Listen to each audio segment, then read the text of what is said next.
Simon & Schuster Audio presents What Women Want Men to Know, the ultimate book about love, sex, and relationships for you and the man you love, by Barbara DeAngelis. Read by the author.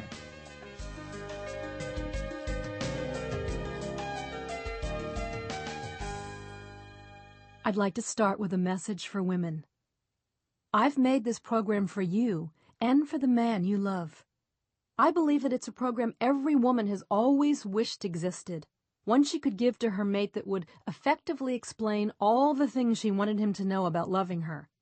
Listen to this, she would say, and you'll understand me. How many times have I myself wished for such a program? Times when it was clear that once again I'd failed to successfully convey my needs to my partner. Times when, no matter how hard I tried, I couldn't convince him that if he only would make one small gesture or handle a situation a little differently, things would be so much easier between us. In these and so many other moments, I'd sigh, as all women have undoubtedly sighed for thousands of years, and wish there was some way I could get through to him, some way to make him understand. If you're a woman listening to this, you know this sigh well. It's the sigh that whispers, I just want him to care enough to see who I really am. It's the primal need to be known, to be valued, to be accepted just as you are. Of course, we've all tasted this experience of another soul truly knowing ours. Ironically, it's the bond we have with other women, our girlfriends, our sisters, our colleagues, where the very kind of deep comprehension of who we are and what we're trying to say happens effortlessly and almost instantaneously. Listen to this story. Does it sound familiar? You're sitting across from a girlfriend at lunch, and early on in the conversation, you start to explain a problem you're having in your relationship or something your mate did that upset you. Within moments of your initial remarks, your friend seems to understand exactly what you mean. She nods her head sympathetically, shows concern for all the right issues, and even finishes your sentences with the perfect words. And as you look at her gratefully, something inside you sighs with relief and exclaims, "Yes, that's exactly how it is. You know just how I'm feeling." The conversation continues, and within 10 minutes, you and your girlfriend have agreed on solutions to a whole list of issues that you and your husband have argued over with no resolution for 10 years. As you finish your lunch, you thank your friend for being so supportive. And then you say the words that at some point we've all found ourselves saying to other women in our lives. If only my husband could understand me like you do. It's too bad that you're a woman. Otherwise, we'd be perfect for each other. And your friend nods in agreement, for once again, she understands exactly what you mean. After countless experiences like that, after decades of working with men and women, trying to help them understand one another, it was time for me to write What Women Want Men to Know. This program's my response to these requests for help from both sexes. It presents all the things women wish men knew about understanding us and loving us.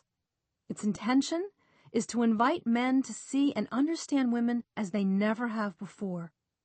I have a reputation for kind of knowing how to get through to my male readers, students, and seminar attendees, and I worked really hard here to express information in a way I hope men will really hear. You see, I understand how difficult it is for men to go where we want them to go emotionally, to open up to the kind of intimacy we crave, and to understand the heart and soul of women. And it's out of that love and compassion that I approach working with men, and it's out of that love and compassion that I've made this program. The harsh truth is this: just because men love us does not mean they can know us. They inhabit a very different world than we do, and as you'll hear throughout this program, our world often appears mysterious, confusing, and contradictory to them. I think this is why often even the best-intentioned man who deeply loves his partner appears to simply not persist at trying to understand her. To put it bluntly, many men just give up, not because they don't care, but because they feel they're certain to fail at gaining any glimmer of true cognition of our complex nature. And since men don't like failing, they often opt for not trying at all. I wrote what women want men to know to make it easier for men to try to succeed at understanding and loving us, to make them better boyfriends and better husbands, better companions and better lovers. And I made this program to make it easier for you to succeed at expressing your needs, explaining your nature, and sharing your heart with the man you love. What women want men to know will reveal to you and to the man who hear it that there are intelligent, loving reasons behind all the things you do and feel as a woman. There's a reason we call a man 5 times until we get through, a reason we feel terrible when he shuts down and we keep trying to find out what's bothering him. And the reason is not that we're neurotic or weak or insecure. The reason, simply put, is that we are women. And what drives us and defines us is uniquely different from what drives and defines men. Our needs and behaviors as women only appear to be mysterious or confusing when we don't understand our true nature. This is one of my purposes in making this program, so that as women we can understand ourselves more and judge ourselves less, and so that we can honor and celebrate our unique capacity to feel deeply. When you have this kind of confidence and deep comprehension of yourself as a woman, you will have a much better chance of being able to communicate your needs and emotions to the man in your life. Now, of course, this still isn't a guarantee that you'll always get the response you want, but at least you'll have an advantage in that you will be able to give men something they appreciate and feel comfortable with when addressing a problem, a logical explanation. Throughout this program, I've not only detailed what women want regarding love, intimacy, communication, and sex, but why we want it, why it's important to us, why, because of who we are as women, certain kinds of behaviors from our male partners fulfill our most profound and essential needs. And see, these explanations are just as important for you to understand as they are for men. And the information you'll gain will make it much easier for you to successfully communicate with the person you love. So before you give this program to the man you love, please listen to it and understand it first for yourself. The information in this program was compiled from a combination of sources. The majority comes from several decades of working with tens of thousands of women and hearing what they wish men knew about them.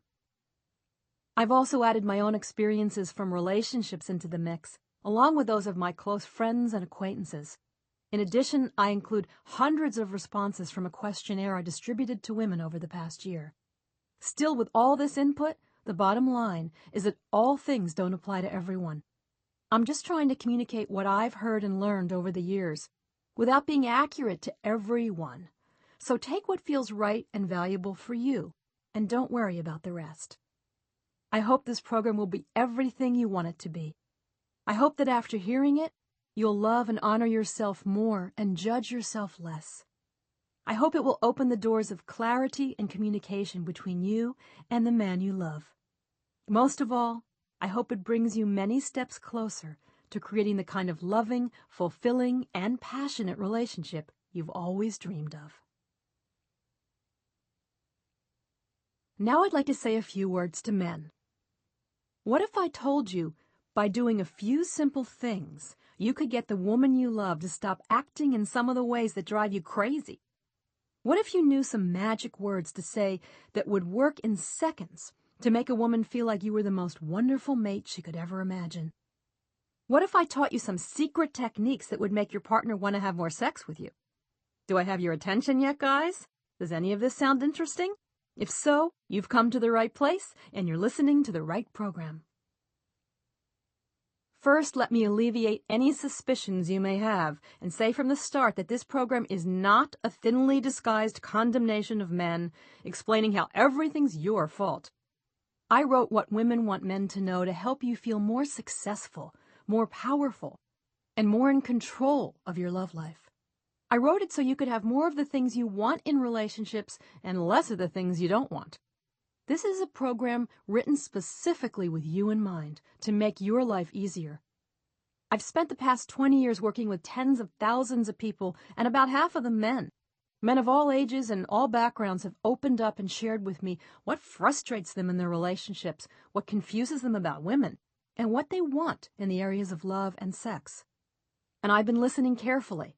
And I've heard men tell me that they want to feel successful in their relationships, like they're doing a good job and not messing it up. And they want less hassle, stress, and drama. They also want frequent and passionate sex with their partner. So this program's designed to help you achieve these goals. How? By understanding more about why women are the way they are, and learning some simple, practical ways you can communicate with us and relate to us that will make you and your partner happier and more satisfied in every way. Now I have some really great news for you. You know all the stuff you hate about how women can get, guys? Our neediness, our clinginess, our insecurities, the feeling you have that no matter how much you do or give, it's never enough for us? Well, I want you to know that so much of this is avoidable. Perhaps a woman's tried to say to you, if only you would do X or Y, it would make such a huge difference. And you've thought to yourself, yeah, right. But I'm here to tell you that this is the most important secret about women you will ever discover. When you learn just a few simple things to do and say to the woman in your life, you'll prevent her from having the very kinds of emotional reactions that you hate. Does this sound too good to be true? Well, it isn't. I wrote What Women Want Men to Know to offer you the kind of information you need, presented logically, clearly, and to the point, for creating the kind of relationship with a woman that is fun, enjoyable, satisfying, and much less work than you could ever imagine. Educating yourself about what's important to you is a way to make yourself more powerful as a man, not less powerful. In other areas of your life, you probably find it easier to be open and learn and improve yourself. For instance, you'd never be defensive or reluctant about reading the manual for your new car or your new VCR or your new cell phone. In the same way, if you had to make an important presentation for work to a new client, you'd want to learn everything you could about him, right? And his company, to ensure that you'd make a good impression. You'd never say to your boss, I don't need any help figuring out what to say. Stop telling me what to do all the time. You know where I'm going with all this, right? Your intimate relationship is your most important and valuable investment, guys. The more you learn about women and about love, the better you'll become as a husband or lover, and the more control you'll have over your love life. As you already know too well, men and women are really different. And the truth is that as women, we don't always understand ourselves either. And if we can't figure out why we're the way we are, how in the world can we expect you to understand us? As you'll hear, What Women Want Men to Know wasn't just written for men in order to help you understand women. It was written to help us as women understand ourselves, so we can communicate more precisely and more effectively with you in ways you can actually hear us. If you're in a relationship, I strongly suggest you discuss the material in this program with your partner. Ask her if a particular point accurately describes her feelings. Invite her to comment on what I say or what other women said. And let her know what specific suggestions you'd be willing to try, and ask if these would make a difference to her. Having these kinds of discussions will give you much valuable information about your wife or girlfriend. You'll also find these conversations effortless and stress-free, compared with ones you've had in the past, because you'll both be able to start your dialogue from the common ground of this program rather than just your own opinions. Your dialogue will feel less adversarial and more like you're both on the same side. Best of all, your partner will love it that you're showing interest in her feelings, wanting her input, and that you care enough to ask. I need to take a moment and say what this program is not about. It's not about deeply wounded women with severe emotional problems who've shut down their feelings, suppressed their needs, and cut themselves off from their hearts. If you're presently or have been with a woman like this, you may find that nothing I say about how women behave applies to her. That's because in order to defend herself from further pain, she's built walls of protection around herself and detached from her ability to feel. Men who make a habit of choosing emotionally unavailable women will be unable to relate to much of what I say, and if you suspect you might be in that category, consider reading my book, Are You the One for Me?, which will help you understand more about the patterns that prompt you to end up in unhealthy relationships. Now I have a confession to make. I made this program secretly hoping that my own partner would drink in each word and digest every bit of information about me as a woman. I hoped he would enthusiastically try out every suggestion and explore each technique, intent on doing all he could to become the man of my dreams. If your wife or girlfriend gave you what women want men to know, guess what? She's secretly hoping the same thing that I am. But I'll confess another secret. If my sweetheart only takes a few important things from this book, it would be enough. I'll be grateful that he was committed enough to try to understand the tenderness of my heart, and that he cared enough to consider ways in which he could make me feel more safe, more valued, more loved. Guys, your woman feels the same way. If by listening to what I offer here, you learn to appreciate her a little more fully and love her a little more sweetly, she'll be happy, and it will be enough. Thanks for trusting me to take you on this journey into the heart and soul of a woman. I promise you, it will be worth it.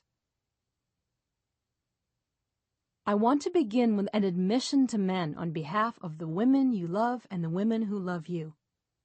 We want men to understand us, to truly grasp why we are the way we are, why we need the things we do. And we feel frustrated and upset when it appears you don't understand us. But the truth is, and here's the admission, we don't always fully understand ourselves either. Why is it, for instance, that at one moment a woman can seem to be so strong and competent, and the next so fragile and insecure? Why do we seem to require more time, attention, and reassurance from men than they require from us? Why are we the way we are? We know men ask themselves these questions about us, and whether we readily admit it or not, we have the same questions about ourselves. Well, the good news is that there are answers, reasons that as women we feel what we feel and do what we do. And I'll be sharing the answers to these questions, and they are meant to enlighten women as well as men. Allow me for a moment to take you into the heart of a woman, and through the following story reveal our own struggle to understand ourselves. Your husband has left on a business trip. When he arrives at the airport in his destination city, he calls briefly to check in and let you know he's going out for dinner with a client. That night, as it's time for bed, you lie there waiting for the phone to ring. You try his hotel room a few times, but you get no answer. You leave several messages, and you wait, but he doesn't call. By now it's 2 a.m, and you're really anxious and worried. Where could he be? Why hasn't he called you? What could keep him from wanting to say goodnight to you? You finally fall into an uneasy sleep. The next morning you get up feeling hopeful, expecting to hear from your husband, but still nothing. You try to make excuses for him, but you're having a really hard time convincing yourself. If he was really tired last night, he could have at least called this morning. As the hours go by with no word from him, your worry turns to paranoia, and your mind proceeds to parade its worst fears before you. Maybe something's really wrong, you imagine. Maybe he got sick, or maybe he's deliberately avoiding me. And then the worst fear of all. Could he be there with another woman? Finally, that evening your husband calls, and to your great surprise, acts as though everything is fine. "Why didn't you call me last night or this morning?" you ask in an anxious voice. "I was so worried." He answers, "I just talked to you when I arrived, and after dinner I was exhausted and collapsed into bed." His voice expresses bewilderment that you're upset at all. "This morning I was focused on getting ready for my meeting," he continues, "and then I went from one event to another, and I figured we'd talk sometime today." You try to explain why you were so agitated at not hearing from him, but it doesn't come out right, and you're afraid you sound really desperate and clingy. Your husband listens, and you know by his response that he's annoyed. "Do I have to check in with you every 5 minutes?" he says sharply. "Why do you fall apart just because I don't call you for 24 hours? The conversation ends on a bad note. And when you hang up the phone, you feel awful. All you'd wanted to do was let him know how much you missed him. Why couldn't he understand how worried you'd been? Was it that unreasonable for you to have been concerned when he didn't call or answer his phone? Or could it be that he's right? Is something wrong with me, you wonder? Am I really too needy? Most women hearing this story will resonate with the experiences and emotions described because, whether to a lesser or greater extent, we've all had these feelings at one time or another, right? We wonder if our reactions to our partner are justified or if they're overreactions. We question whether our needs are legitimate or excessive. Am I normal, we ask ourselves? As for men, well, I suspect many of you hearing this story will probably have a very different response. Something like, here's a perfect example of the way women overreact and drive men nuts. And you're right. This scenario is typical of the kind of thing women do that men simply don't understand, and therefore categorize as undesirable female behavior. It's easy to condemn something when we don't understand it. When not seen with the eyes of wisdom and deep comprehension, a woman's unique and beautiful characteristics can appear as something else, not so beautiful, to men, and even to ourselves. But when you learn the inner secrets of a woman's nature, suddenly, what appeared to be confusing becomes clear. What seemed unacceptable becomes appreciated, and what was challenging becomes endearing.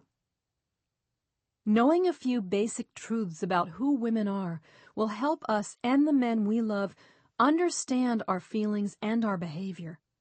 In my research, I asked women, what are the things you want the man you love to understand about you as a woman at the deepest level of your being?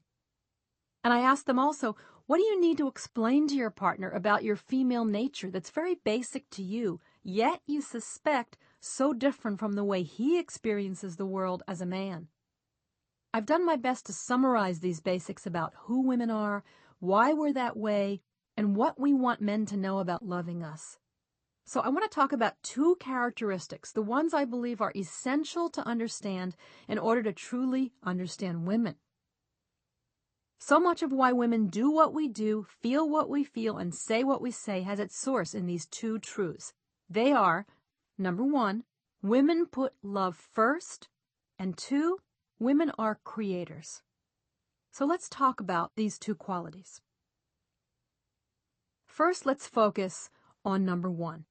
Women put love first. What does this mean?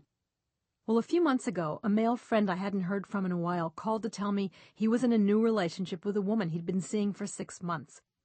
Brian had dated a lot in his life, but never really been serious with anybody, so this was great news. I asked him how it was going, and he said things were good, but he had some concerns about his girlfriend. What kind of concerns, I asked him. Well, he said, Lori is really terrific, sweet, and affectionate, but I'm kind of worried that something's wrong with her, like maybe she has psychological problems. That's why I'm calling you to get your feedback. Well, I asked him, tell me what she does that makes you think she has psychological problems. To begin with, he said, she says she thinks about me all the time. She calls me during the day just to say she misses me. She plans special things for us to do weeks in advance, and she always wants to talk about us and how well we get along. Then, Brian continued, last week, she told me that our relationship is the most important thing in her life. And what do you conclude from all this? I asked him, trying to hide the fact that I was smiling on the other end of the phone. Well, he said, if she's so focused on me like that, I think she obviously must be neurotic and insecure. No, dear, I said to my friend with a chuckle. She must be a woman in love. My friend Brian's a good guy, but he's a guy. He didn't have a lot of experience being in long-term relationships, and the way Lori was loving him seemed strange to him, even unhealthy, because he didn't understand the first secret about who women are. The world of women is a world of love. To love, to be devoted, to cherish intimate relationships is our nature. Women put love first. When I say this, I don't mean that we choose to make love and relationships a priority. These things just are a priority in our awareness. We don't choose to have our heart focused on the man we love. It just is. Here's an easy and visual way to understand the way women feel about love and relationships, and I call it the love pie. Visualize two circles like pies, one representing a man's consciousness and the other representing a woman's consciousness. Now imagine a tiny slice cut out in each circle, like a piece of the pie, maybe 1/10 of the whole. In the man's circle, the small slice is the percentage of his awareness he focuses on love and intimate relationships, and everything outside the slice, the other 9/10, is his awareness focused on his work, his hobbies, his projects, etc. In the woman's circle, however, it's exactly the opposite.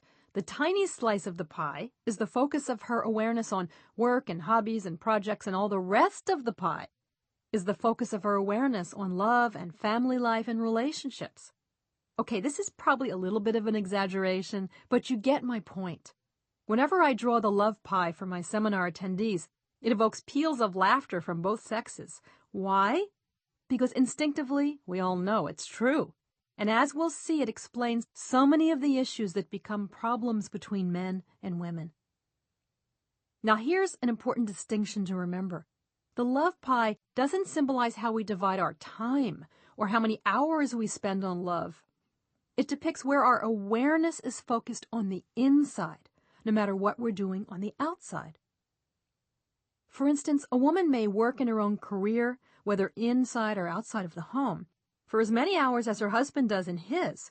So it's not like she's spending 1/10 of the time he does focusing on work, and 9/10 of her time shopping for lingerie or writing love poems or thinking about how much she adores him. But you can bet that while she's doing her job, she probably thinks more about him than he does about her, right, ladies? From day to day, she's more conscious of the emotional rhythms of the relationship, more focused on wanting intimacy and connection. Sometimes when I share the love pie analogy with women, they don't completely relate to it until I remind them that focusing on love includes focusing on their children.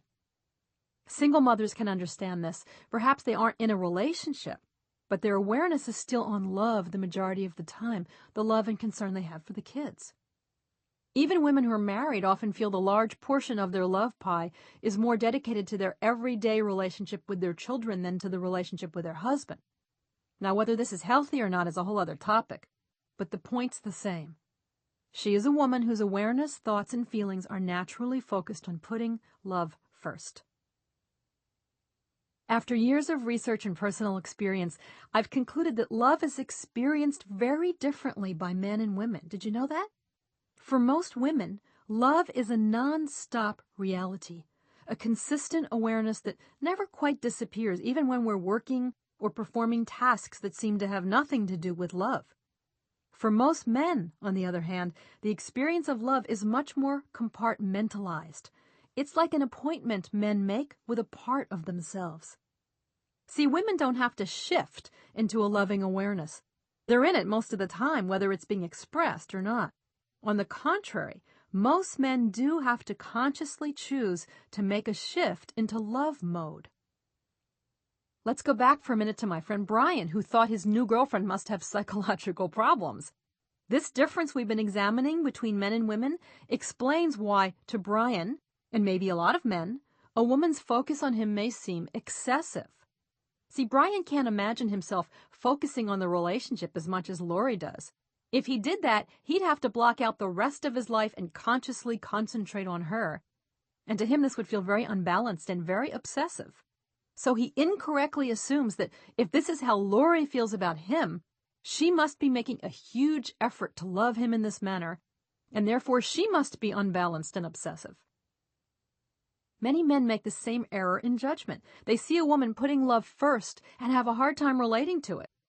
If I was behaving that way or feeling that way, they think to themselves, it would mean I didn't have a life, that I was really needy and desperate. Then they conclude that their partner must be needy, empty, and insecure to love that much or focus on them that consistently. Women, however, know better. Lori isn't making any effort at all, is she? She's in love, and focusing on Brian is as natural to her as breathing. She doesn't even think about it. It just happens. The analogy of the love pie illustrates how men and women think about their relationship. Here's a second analogy, one that illustrates how men and women function in relationships. Imagine a man's consciousness and a woman's consciousness are kind of like houses, with different rooms for different areas our mind focuses on in our life. For instance, there's a work room, a body room, a recreation room, etc. For most women, every room in the house of her consciousness is also a love room, even when the rooms are dedicated to other functions. It's as if all the space in the house of her consciousness is used for love. It's a love house. For men, however, there's only one love room in the house of their mind. Therefore, if the man wants to put his focus on love and the relationship, he consciously has to leave the other rooms and go to his love room. This analogy of the love room explains a phenomenon I've experienced so often in my own relationships, and I know other women have as well. I'm with my partner, and I reach out to relate to him in a romantic way, but he doesn't respond. I know he loves me, so I can't understand why he seems so distant. And if I say, "What's wrong, honey?" he invariably replies, "Nothing's wrong." I begin to feel frustrated and uncomfortable because I'm trying to connect with him in an emotional way, but he's not reciprocating. What's actually happening in this situation? I'm in my love house, which is full of love rooms, and I'm relating to my mate in a loving, intimate way, only he's not in his love room. Maybe he's in the work room of his mind and is thinking about a project he needs to complete. Or maybe he's in his relaxing room watching TV. Suddenly, there I am wanting to relate to him emotionally, which he translates as my wanting him to go to his love room where he can be with me that way. But he doesn't want to go to his love room, right, guys? He's busy in some other room of his consciousness. Of course, if I don't understand this concept of the love room, then I don't realize that my partner is not available to me emotionally at that moment. It just feels as though he's somehow shutting me out. And here's the most unfortunate part. Since my partner's not in his love room, my attempt to connect emotionally can feel to him as if I'm trying to control him or tell him what to do. So when I say to my mate, "What's wrong?" it probably feels as if I'm actually saying, "Why aren't you in your love room right now? Why can't you just drop everything and go there so we can be romantic?" See, this explains the reactions women often get from men when we try to create an emotional or romantic moment out of the blue, with no warning, so to speak. The reactions range from amusement, mild annoyance and impatience, all the way up the scale to anger and shutting down. We're trying to love him. He feels like we're trying to make him shift out of the state of awareness he's in and drag him into his love room. Recently, my partner and I went on a brief vacation and had a really wonderful and romantic time. The morning of the day we were leaving, we felt really close and commented on how wonderful the trip had been. A few hours later, we left for the airport to fly home. After we checked in for our flight, I noticed my partner seemed to have become a little distant. He wasn't responding to me in the same way as earlier in the day, and he felt far away. "Is something wrong, darling?" I asked. "No," he replied, but something had changed. I knew it, and I couldn't figure out what it was. I began to get worried. What could be going on? I continued to ask him if he was all right during our first flight and during our wait at the second airport for the connecting flight. Of course, the more I tried to get him to talk, the farther and farther away he seemed to go, and by the time we got home late that evening, things just felt awful. The next day, everything was fine again, but I was still perplexed. What had happened during our trip home to create such an upset feeling between us? Then it dawned on me. When my mate and I were on vacation at the hotel, it was as if he spent the whole time in the love room of his consciousness. He had no work, no obligations, and gladly went to that part of himself where he could connect with me emotionally and romantically. Then we left for home, and without my realizing it, he left his love room and moved into his traveling on a journey room, in which he was focused on the logistics of dealing with taxis, airports, finding gates, etc. I, too, was paying attention to the details of our trip and went to a more business-like portion of my awareness. However, being a woman, I brought the love room consciousness with me.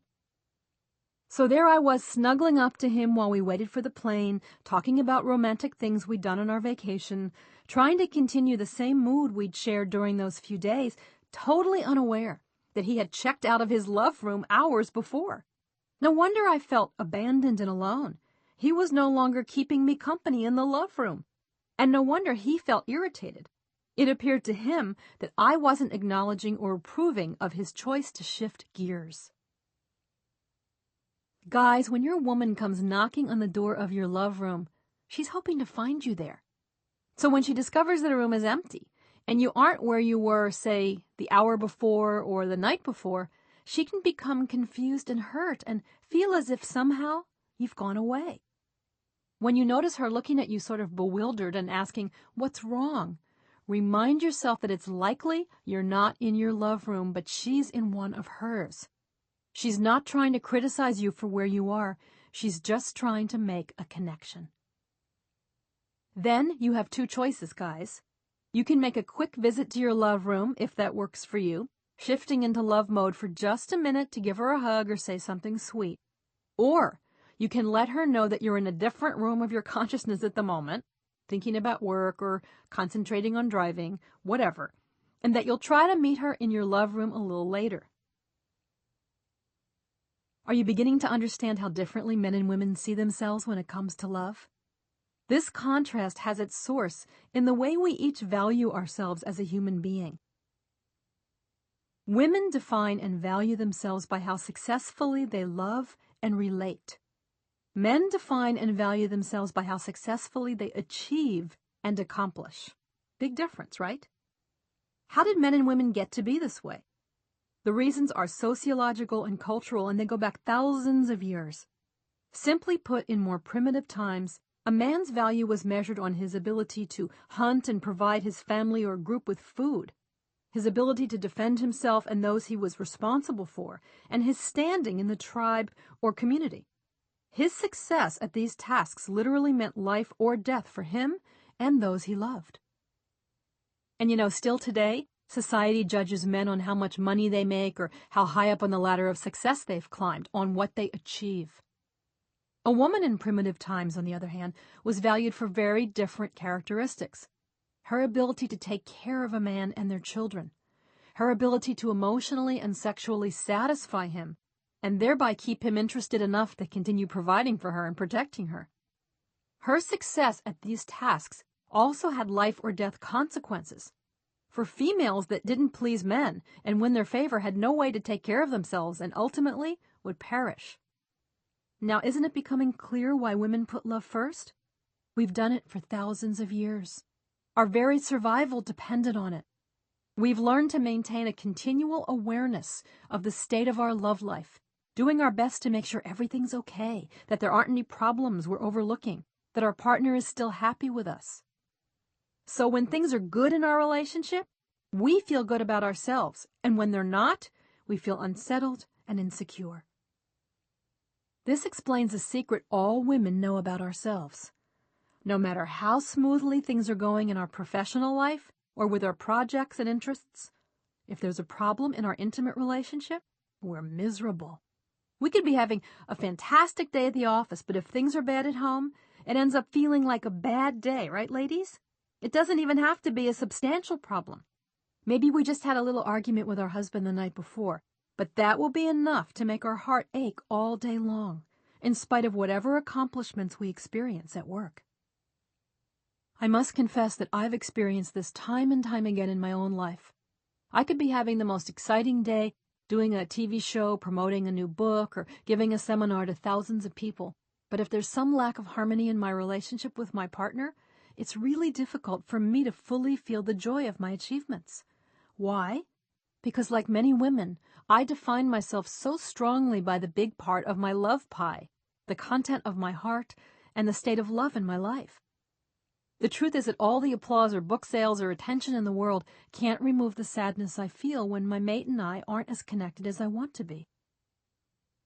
Most men experience the opposite of this phenomenon. If things are wonderful with their love life, but they're having a bad day at work, it's difficult for them to feel good. Why? Because men also tend to define themselves by the big part of their love pie. Only in the case of men, it's their achievements in their career, their accomplishments in the world. Here's another point. One of the hardest lessons about love I've had to learn as a woman has to do with not misinterpreting a man's behavior just because he isn't responding as I would. When a man doesn't seem to want to give us much time, attention, or focus as we think he should, our tendency is to assume something's wrong, right, ladies? We think, if I were behaving that way, it would mean I was really angry with him or I didn't care. Women want men to know that sometimes we assume your lack of focus on the relationship means you don't love us or care about us as much as we do. And this is why we get upset or hurt, guys, when you don't put us first.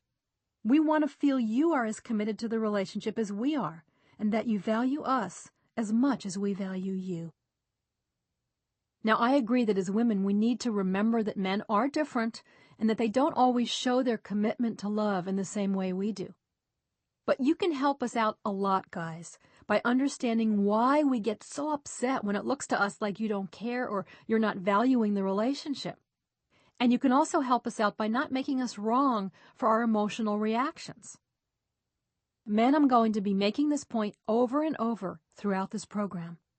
Each time you refuse to understand why your mate is feeling upset about something, whether you realize it or not, you end up causing or exacerbating the very behaviors and emotions you dislike in her.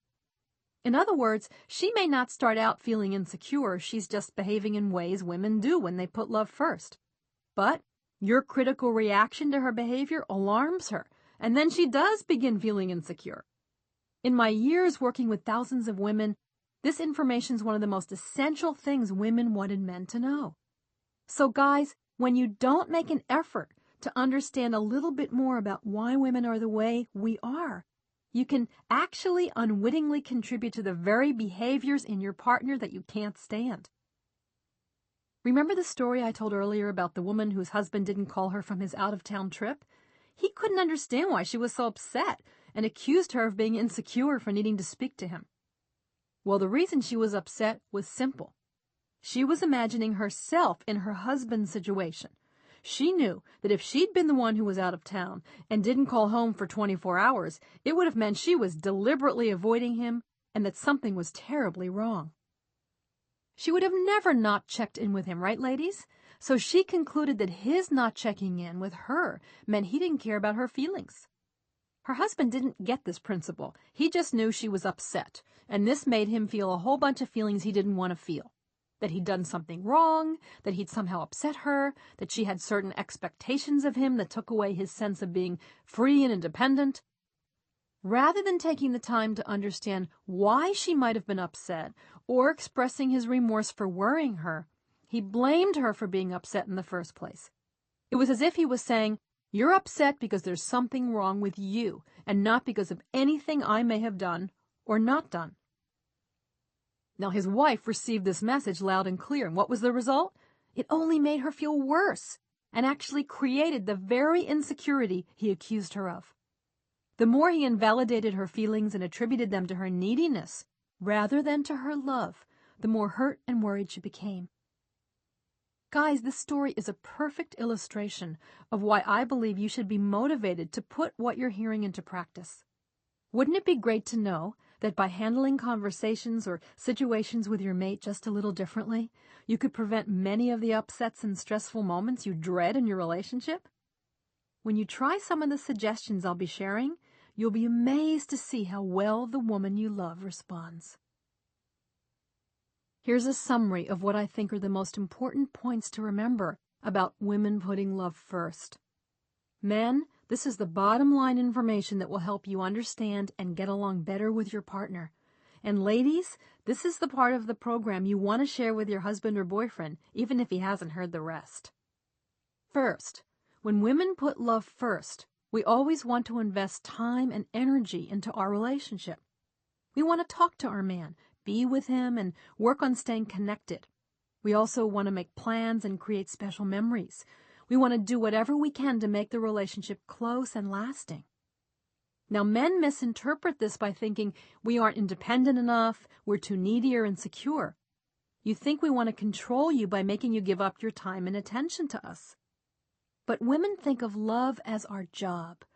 That's why we always want to work on it, because we feel if things aren't going well in our relationship, it means somehow we failed to do our job properly. Here are some of the things we'd like men to do. We'd love it if you expressed your appreciation for how much attention we put into wanting to create a wonderful relationship, rather than criticizing us for how focused we are on it. We would love it if you would let us know you value our dedication and cherish our devotion as beautiful qualities, rather than thinking we're neurotic. And third, we would love it if when we try to plan time with you, you remind yourself we're doing this because we love you, not because we're trying to control your time. Here's the second point about women putting love first to remember. When women put love first, we always want to work on the relationship. We want to continually improve things to become closer. We want to know if there's a problem, and then we want to fix it. We persist in trying to find out how a man is feeling when we suspect he may not be happy with us. Now, guys, you misinterpret this by thinking we're too obsessive and we can't just relax and let things be. You think we're too emotional and reactive, that we're criticizing you and saying you aren't good enough. And you think we want to control you. Because love is so important to women, you have to understand we feel a responsibility to maintain and protect it. So here are some things that we'd love men to do. Guys, we'd love it if you expressed your appreciation for how concerned we are about the state of our relationship and how diligently we try to pinpoint and eliminate tension. We'd love it if you would see our desire to work on the relationship as an expression of our passion for you, rather than as a sign that we're obsessed with making everything perfect or that we'll never be satisfied. Most of all, we'd love it if you took the initiative to notice where the relationship could improve, and if you expressed a desire to work on it, rather than waiting for us to always be the one to bring up issues so we look like the troublemaker. So how could you apply these suggestions to situations that come up in your relationship? For instance, when your girlfriend tries to make plans with you for an upcoming weekend, don't just give her your old response. Why do you have to plan everything? Instead, try a new response that understands she's putting love first, like, thanks for wanting to spend time with me. Can you see how an old response would be based on a misinterpretation of a woman's behavior when she's actually putting love first? An assumption that she's just trying to control you? The new response, on the other hand, is based on an understanding of the true intention behind her behavior. Guys, try experimenting with this idea, even if it feels awkward at first. I promise you'll love the results. Remember, a woman with an open, loving, passionate heart is offering you a profound gift. She's not trying to take anything from you, but rather give you her love, her commitment, her devotion. Not all women are capable of doing this, so if you have one who is, hold tightly to her and thank your lucky stars that you found her. And women, know that having a tender, open heart and putting love first is not a curse, but a blessing. Loving deeply and with devotion is not a mistake, but a gift. Not a weakness, but an expression of who you are as a woman. I believe that when we as women learn to celebrate our ability to love deeply and to honor ourselves for our beautiful, abundant hearts, we'll make it easier for the men in our lives to do the same. Now let's talk about the second quality of women. Why do women always want to make things better? Why do we enjoy making plans so much? Why do we work so hard to ensure harmony with our lover? This is the second secret about who women are. That's the motivation for so much of how we behave in relationships, and it's one of the most beautiful qualities women possess, one that is such an integral part of our psyche that we don't even think about it. And it's the answer to the questions I just asked. And here it is. Women are creators. It's in our nature to create. Women are life givers, and it's our mystery and our magic. We have the power to bring forth something out of nothing. This ability to give birth to life, to create, is most obvious when we become mothers and bring a child into the world. But whether or not we have children, as women, we're always giving birth, always creating something where nothing existed before. If not with our bodies, then with our words, our actions, our love. We do this when we give birth to a delicious meal for our family, or a bedtime story for our child, or maybe a more effective way to market our company's product. We create when we have an intimate conversation with our partner, or when we display flowers in a vase. And as creators, women are also alchemists. We change the form of things magically. We transmute the ordinary into the beautiful, and the empty into the meaningful. Women rarely encounter things we don't feel inspired, or at least tempted to improve upon, right? Whether it's the way a room is decorated, or the way a friend is handling a problem in her relationship. We're tempted to improve the way our partners set the table for dinner, or the way the two of us are communicating. Our nature to create is so much a part of us, we rarely think about it or acknowledge it. We just do it. For instance, when you first moved in, your empty house or apartment looked like nothing. But as you walked through the rooms, you thought, I know just what to do to make it beautiful. I'm going to paint the walls a pale peach. I'll put my couch over here, my chairs over here. I'll get a rug to brighten up the floor. I'll put my plants in this corner. And before long, it looked fantastic, right? Where there was nothing, you created a warm and inviting home. And it was the most natural thing in the world for you to do. Well, that scenario sounds kind of harmless, right? How then can a woman's creative expression be a problem in her relationship with a man? Well, let's look at how women create and why it's easy for a man to misinterpret and misunderstand a woman's creative instincts. One way women create is what I call manifesting. Manifesting means creating what wasn't there before, and women love to manifest. The very act of starting with nothing and ending up with something thrills us in a deep part of our being. We experience this joy of manifesting in big and small ways every day. For instance, we hear of friends coming into town and we quickly create an impromptu party around her visit.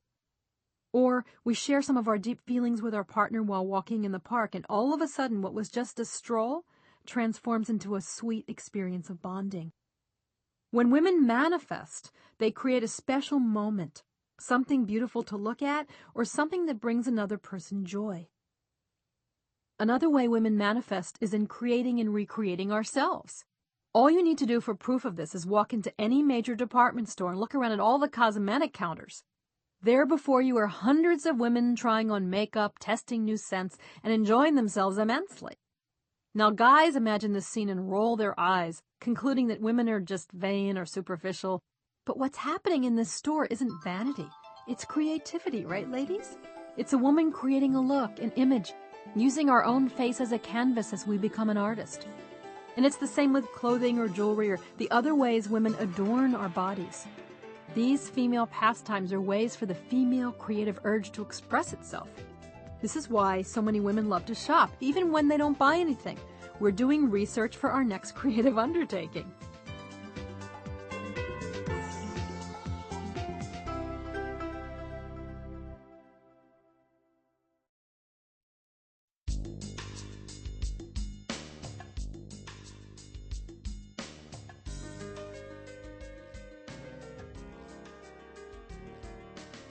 Another way women manifest the creative urge is by filling space. We like to fill space.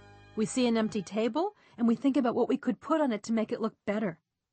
It's what we do when there's an awkward silence in a conversation and we invent something clever to break the ice. Filling the space describes one of the ways women express our desire to create. We like to fill up what's empty.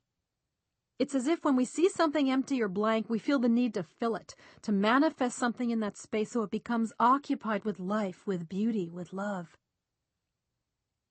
Here's an important point to understand. One of the most common ways women fill the space is by making plans, right? We love to plan. We love to take what was a blank space in the future and turn it into something exciting and meaningful. We don't do this, as some men conclude, out of insecurity or a need to control our partner's time. We plan because it gives our creative power a wonderful outlet in which to express itself. I don't think guys realize the joy women take in planning, especially when it involves their intimate relationship. And that's because, for most men, planning is not an emotional activity as it is for women. Right, ladies? See, when a man plans, he's doing a task, figuring out the details. He's getting something off of his to-do list, and then he moves on to the next thing. When a woman plans, it's an act of love. Whether it's a party, an evening out, a vacation, a special dinner, the process of planning becomes a channel through which a woman's devotion can flow. It's as creative an act for her as painting a picture or composing a song. She's giving birth to an event, a happening, an opportunity for romance or fun.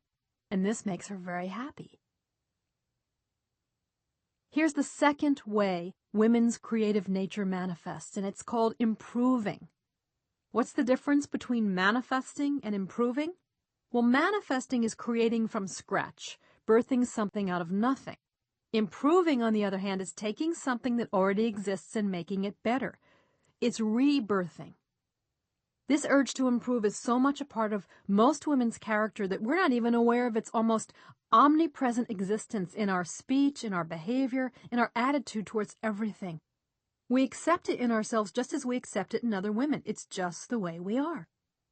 This desire to improve what's within us and around us is actually the act of seeing the potential in things, the possibility hidden beneath the surface, and doing what we can to help that potential manifest.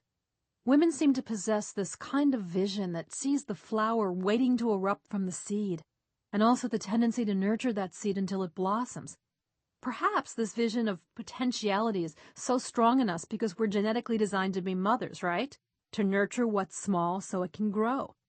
And we exercise this part of ourselves in big and small ways every day. For instance, a coworker in your office shows you the new scarf her boyfriend bought her.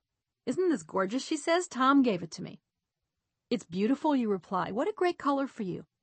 Then, without even thinking, you add, "Here, let me just pull this part a little tighter and tuck in these ends. Oh, now it looks perfect. What do you think?" Your friend looks in the mirror and replies, "You're right. It does look better. Thanks." It was totally natural for you to want to improve upon the way she had tied the scarf, right?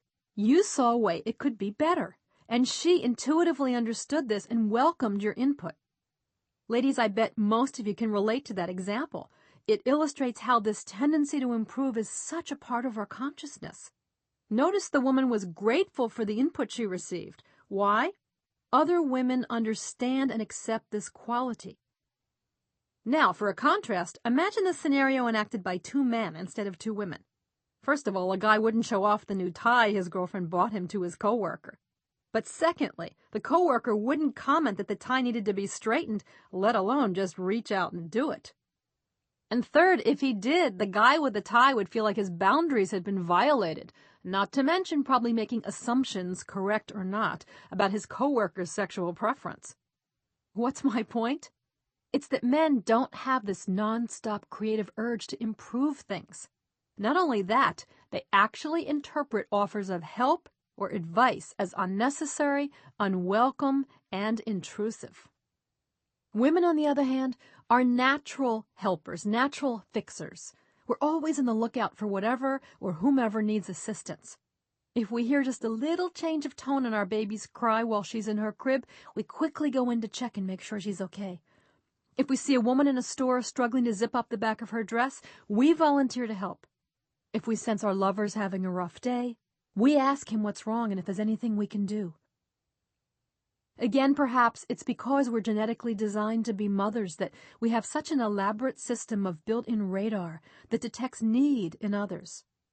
Over and over again in my interviews with women, they asked me to explain this to men. When a woman is trying to help or improve something in her relationship with you, she isn't doing it out of a desire to criticize or make you wrong. She's doing it out of love, and with a vision of the potential for something even greater to blossom between you. Now, at times, I think men do love the part of women that's a manifester and improver, but they can also really fear and mistrust it. See, there's a force to that expression of a woman's nature that often makes men uncomfortable, like gazing upon a rushing body of water that can't be stopped as it moves forward towards them. Guys know they're witnessing something intense, something powerful, and something that appears at times almost relentless in its mission to manifest a particular outcome. In a way, they're right. For when a woman's in a creative mode, she's tapping into the primordial life force that reverberates deep inside of her. Whether she's conscious of this or not, she is in that moment a channel for what the Eastern mystics call the Shakti, the life-giving principle, the creative power that's responsible for every form of manifestation. Here's an important point I want to share with you. The intensity of the creative life force manifesting itself in a woman's behavior or intention can mistakenly appear aggressive, domineering, and controlling to a man. Men, a woman could be expressing her tendency to manifest or improve by planning a trip for the two of you or offering you suggestions for a problem you're having at work. It doesn't matter what her specific behavior is, but somehow you end up feeling as if she's trying to control you. Let me share a story from my own past that perfectly illustrates this point. Years ago, when I was in one of my first serious relationships, my partner and I decided to take a trip to the Caribbean. Now, neither of us had been there before. We agreed we would treat ourselves and go. I asked him if he wanted to make the arrangements, and he suggested I go ahead and look into it. Our vacation was approaching in 4 months, and so I thought I'd better get started on the plans right away. The next day I went to the bookstore and bought several guidebooks for the Caribbean islands. I began researching all the different places we could stay, called the 800 numbers to order free brochures from hotels, and I got in touch with friends who'd taken trips to a number of islands to ask their opinion of the best places to visit. Within days, I had pages of data about every aspect of our upcoming journey. Well, one evening later that week, I enthusiastically showed my partner all the information I'd discovered, explaining in detail which hotels in our budget seemed best, which islands had the most features suited to our taste, what airlines offered the best flights. I sat there bursting with excitement as I shared the results of my vacation project, and couldn't wait to see my mate's reaction, for I was sure he'd be so pleased with me and the thorough job I'd done. Ha! Well, you can imagine my surprise when I finished my presentation, looked at my partner, only to discover he had this horribly cold look on his face. "Is something wrong?" I asked him. He didn't respond. He just kept looking at me with that same uncomfortable stare. "Didn't you like the places I showed you?" I probed. "They were fine," he finally said in a flat voice, breaking the icy silence. "But what's the matter?" I pleaded. "Why do you look like you're mad at me?" "It's just the way you did all of this," he said in a sharp tone. "Why did you even bother telling me about it? I mean, it looks like you've already made up your mind about where you want to go and what you like best. Since it's your plan, there's really nothing for me to say." My plan? I thought, what's he talking about? It's our vacation. All I did was do the research. I couldn't understand why he was so upset with me. "But I thought you told me to go ahead and look into this," I said. "Yeah, but I didn't think you'd make it a full-time job," he retorted sarcastically. "As usual, you're just taking control and doing things your way." Tears began to fill my eyes and trickle down my cheeks. "I wasn't trying to take control," I insisted, my voice trembling with emotion. "I was just trying to plan a wonderful vacation, and now you've ruined it." I forgot how the conversation ended, but I remember exactly how I felt. I was shocked, confused, and very hurt. How could he interpret my trying to create the perfect vacation as controlling? My only intention had been to make him happy. What had gone wrong? Well, many years have passed since this incident, but I've experienced others like it over and over again. And I've heard countless stories from women about similar circumstances where she's happily in her creative mode, focused on a plan or project for herself and her partner, and he reacts with irritation, annoyance, even anger.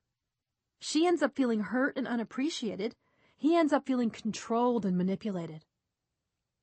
Why do men interpret a woman's creative focus as an attempt to control them?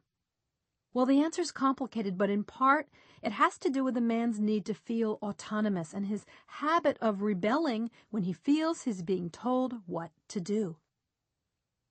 For instance, in the story about my boyfriend in the Caribbean trip, my thorough and passionate presentation of the travel information unconsciously made him feel as though he had no choice, as if I was announcing, "This is what we're doing."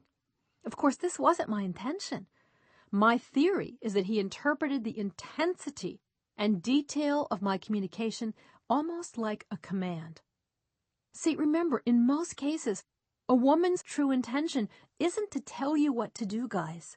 It's to share her input and offer her creative contribution, whether planning a vacation, or finding you a doctor, or asking that you spend time together to talk about issues in your relationship. So guys, when you find yourself feeling controlled by the woman in your life, ask yourself, what is her true intention in doing this? This is a powerful question that can snap you out of that unconscious reflex of concluding she's controlling you. If you take the time to ask this question, what's her true intention in doing this? You'll probably discover the true answer in your heart. She's doing this because she loves me. She wants to manifest something wonderful or plan something delightful, but her intention is not to control me. Practice recognizing the things a woman does as expressions of her creative nature, rather than reacting to them in the old critical ways. Instead of seeing her as controlling, see her as caring. Instead of seeing her as aggressive, see her as passionate. Instead of seeing her as commanding, see her as enthusiastic. The propensity to create something out of nothing is a woman's blessing, but sometimes it can also be our curse. It's a blessing when we decorate an empty house and turn it into a home, or manifest a romantic evening for our mate. But it's a problem when we create an emotional issue where there really wasn't any. Here's an example I know every woman will relate to. Your husband has a funny look on his face when he leaves the house in the morning, and you can't get it out of your mind. All day long you create scenario after scenario about what might be wrong. By the time he comes home, you're practically sure he wants a divorce and just hasn't told you yet. Later, he tells you that he just had a terrible case of indigestion. See, a woman's habit of creating can sometimes work against us as we create unnecessary worry, insecurity, or fear about our relationship. We admit it, guys. Women know we do this, and believe me, we don't like this part of ourselves either. So while we try to work on it, we'd appreciate it if you can remember that when we get too creative and imagine things that aren't there, you can prevent a negative emotional spiral by telling us what's going on with you. Here's what we'd like you to do. When you realize that a woman looks or sounds upset and you have no idea why, ask us what's wrong. This gives us the opportunity to tell you what we think is happening, and if we're mistaken, you can correct it. We can avoid being upset over nothing. Also, if you notice in a particular moment, guys, that you're not feeling well or you're stressed or worried, please try to let us know. You don't have to go into the details, but just informing us that you're anxious for some reason that has nothing to do with us will allow us not to jump to the wrong conclusion and create a problem where there really wasn't any. I know that putting these suggestions into practice may feel a little unnatural at first, guys, but believe me, you will love the results. Your woman will be calmer, less emotionally reactive for no reason, and much more fun to be around. Here's the next important thing I'd like to share with you. After working with the information collected from thousands of seminars, interviews, conversations, and letters, I've concluded in my research that women have 3 secret needs in love and relationships. They need to feel safe, they need to feel connected, and they need to feel valued. I'm going to be talking now about these 3 secret needs. I call them secret not because they're so mysterious, but because often we as women aren't even aware that we have these needs, and therefore men certainly can't be expected to know about them either. If you're a woman and you take the time to truly understand these needs, you'll know much more about yourself and why you feel and react as you do. If you're a man, learning about these 3 needs will help you understand and love the woman in your life as you never have before. Why do women seem to need more reassurance in their relationships than men do? Why do women constantly want to know what their partner's feeling or thinking? The answer to these questions is the same. Because one of our most basic needs as women in an intimate relationship is the need to feel safe. Now, I'm not talking about physical safety, but rather the feeling of emotional safety. It's the deep sense that the relationship is solid, that our partner's affections are serious and committed, that we can trust the love we feel, and thus allow ourselves to open fully to give and receive it. This emotional safety is the key that unlocks a woman's heart and soul. When we feel safe, we're able to open up, right, ladies? When we feel safe, we're able to risk. When we feel safe, we're able to shine. Why is this need for a feeling of safety so important to women? Well, I believe it's because in some place deep inside of us, all women feel a little unsafe. Now, this may be politically incorrect to say, but I really feel it's true. No matter how much we consider ourselves liberated, independent, and self-reliant, this is a woman's secret. A part of our psyche that we continually battle against, negotiate with, criticize ourselves for, but somehow never completely eliminate. Where does this sense of not being safe come from, then? Well, to begin, it's the result of living in what is still essentially a man's world in so many ways. Ours is a society that only in the past few decades has begun to value and respect women and offer us some of what men have been entitled to since the beginning of recorded history. You know, still today in many parts of this planet, male life is considered so much more valuable than female life. And female babies are actually killed, thought to be worthless or burdensome to the family who wants sons and heirs. We may hear about this and say, yeah, but that kind of thing happens in undeveloped countries. Yet, in the most developed of nations, the United States, women get paid substantially less than men when they perform the same job. Now, this may not appear as dramatic as the sacrifice of female infants, but isn't the message the same? That a man's life and contribution is worth more than a woman's. To really understand why as women we may feel unsafe, however, I think we need to go back in time to the beginnings of civilization and pay a visit to our female ancestors. These women were totally dependent on men for their survival. Men were the hunters, therefore they were the ones who could provide food. They were also the warriors, the ones who were strong enough and skilled enough to fight off animal or human threats and thus protect us and our children from death.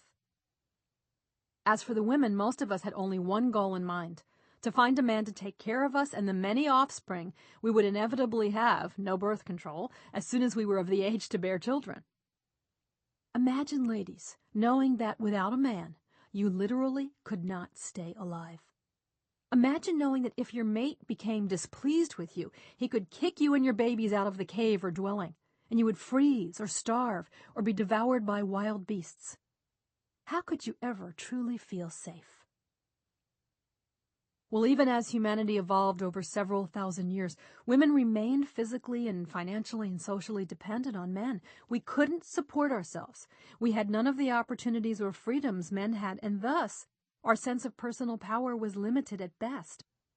Remember, it's only in the last century when it finally became widely acceptable and possible for women to work and thus have the choice to survive independent from a man if we wanted to. It was also only in the last century, with the advent of birth control, that women could choose whether or not we would like to have children. So these are the historical roots that all women come from. Whether you're a woman of 18 or 80, whether you consider yourself totally empowered or are still struggling to get there, we all share this legacy.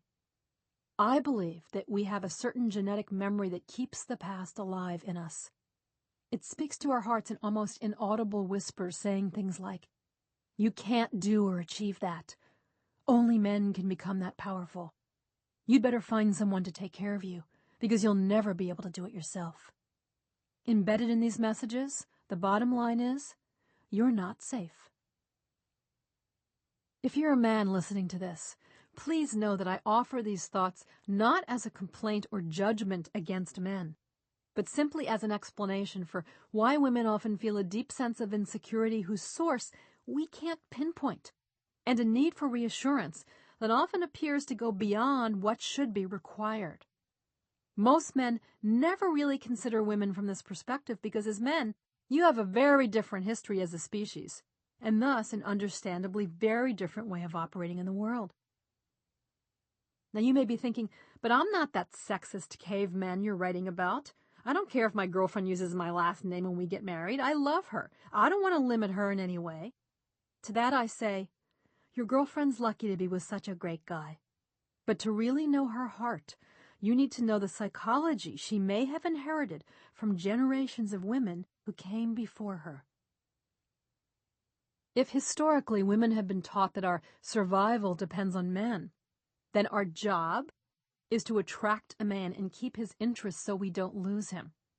So, how we look, how good we are in bed, how we express ourselves, all of our habits, decisions, and behaviors have at their basis one thought. Will this make him happy? Our unconscious reasoning tells us that if we keep a man happy, he will stay with us. And if he stays with us, then we will be safe.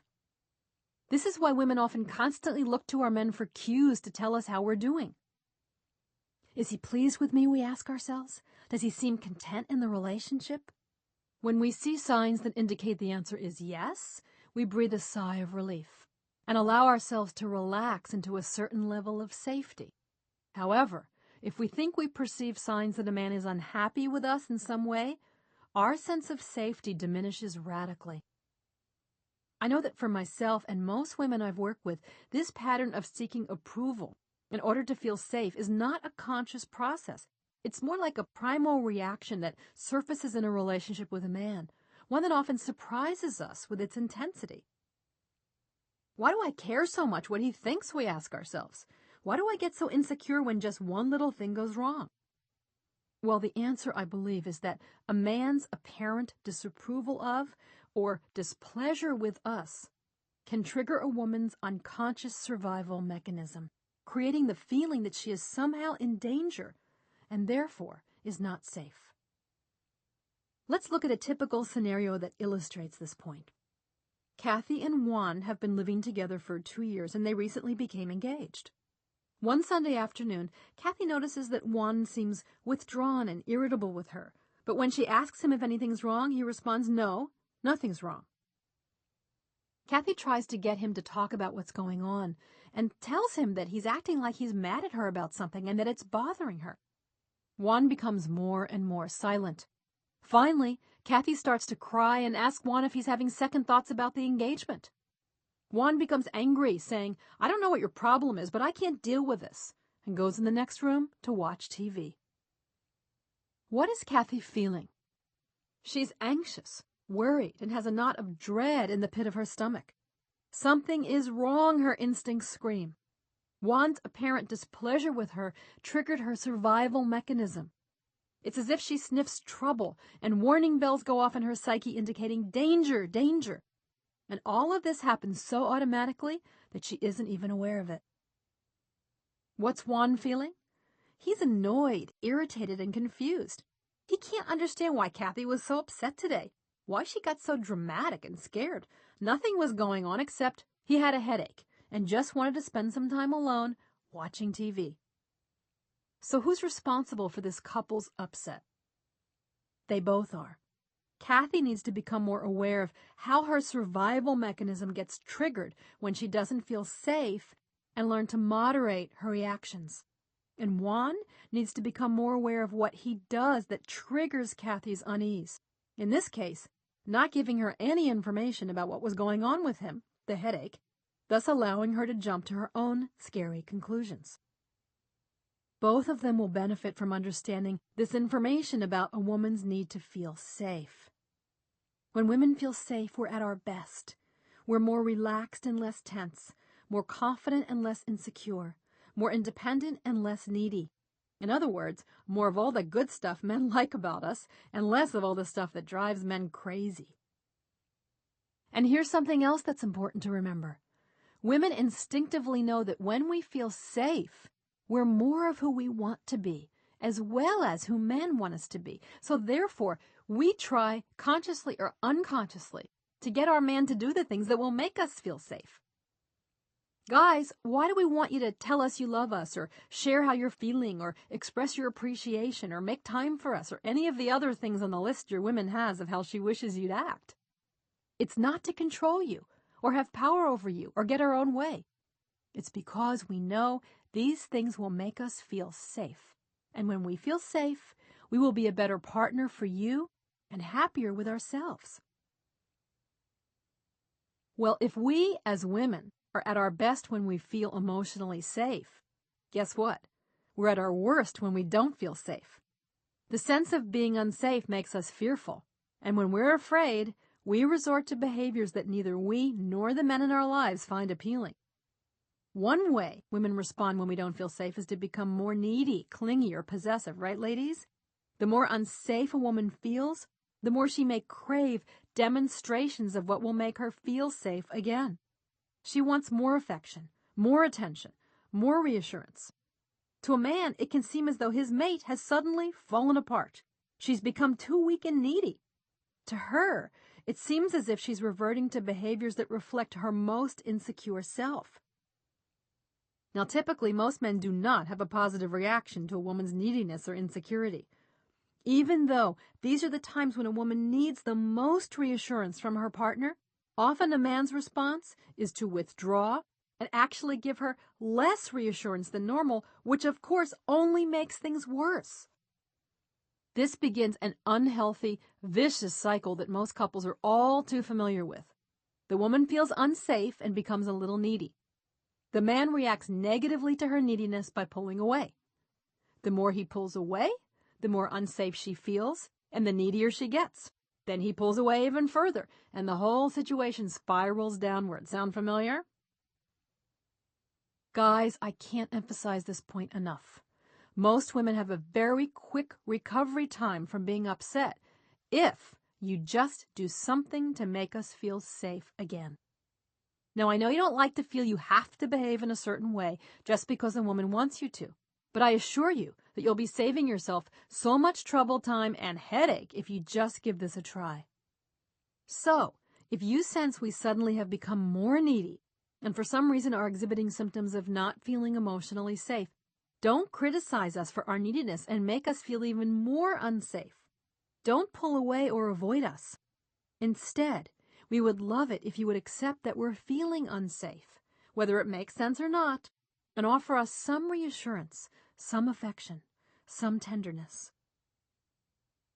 Some women deal with unsafe feelings not by becoming more vulnerable, but by becoming less vulnerable. When something triggers a lack of emotional safety in us, sometimes we shut off our feelings and barricade the doors to our heart, hoping to protect ourselves from getting hurt. Now, women like this may suddenly not get needy, but turn cold towards their partner, become critical and irritable, and even feel sexually turned off. The problem with this kind of reaction is that most of the time men have no idea that we're actually hurting or afraid. We just look pissed off. So it's much more difficult for them to think, gee, my sweetheart must be feeling unsafe right now. I think I'll reassure her. No, instead, they withdraw even more, hoping to shield themselves from our anger or rejection. Ladies, if we're going to ask men to try to understand our needs, we have a responsibility not to make them have to work like a detective to figure out what's going on with us. Don't play games. Don't conclude that he'll get the hint and figure out what you want if you're cold, because he won't. Be honest and try to explain how you're feeling. This will give you a much better chance of getting through to him, and hopefully he'll respond by offering you the reassurance you're asking for. I'm not suggesting that it's acceptable for women to shut down emotionally when we're feeling unsafe. But if you're a man and are with a woman you suspect does this, you may be able to help her heal this pattern by reaching out with love even when it appears that she's pushing you away. See, many times that mask of coldness or indifference you see is really a mask of fear, guys. At those times, all it may take is a little reassuring effort on your part for the shut-down woman before you to transform back into the loving woman you want to be with. Perhaps by now the men listening to this are thinking, all right, I get it. I need to make my partner feel safe. But exactly how do I do that? What is it that makes a woman feel safe? Here are a few of the most common things that create a deep sense of emotional safety in a woman. First, women feel safe when we spend time with our partners.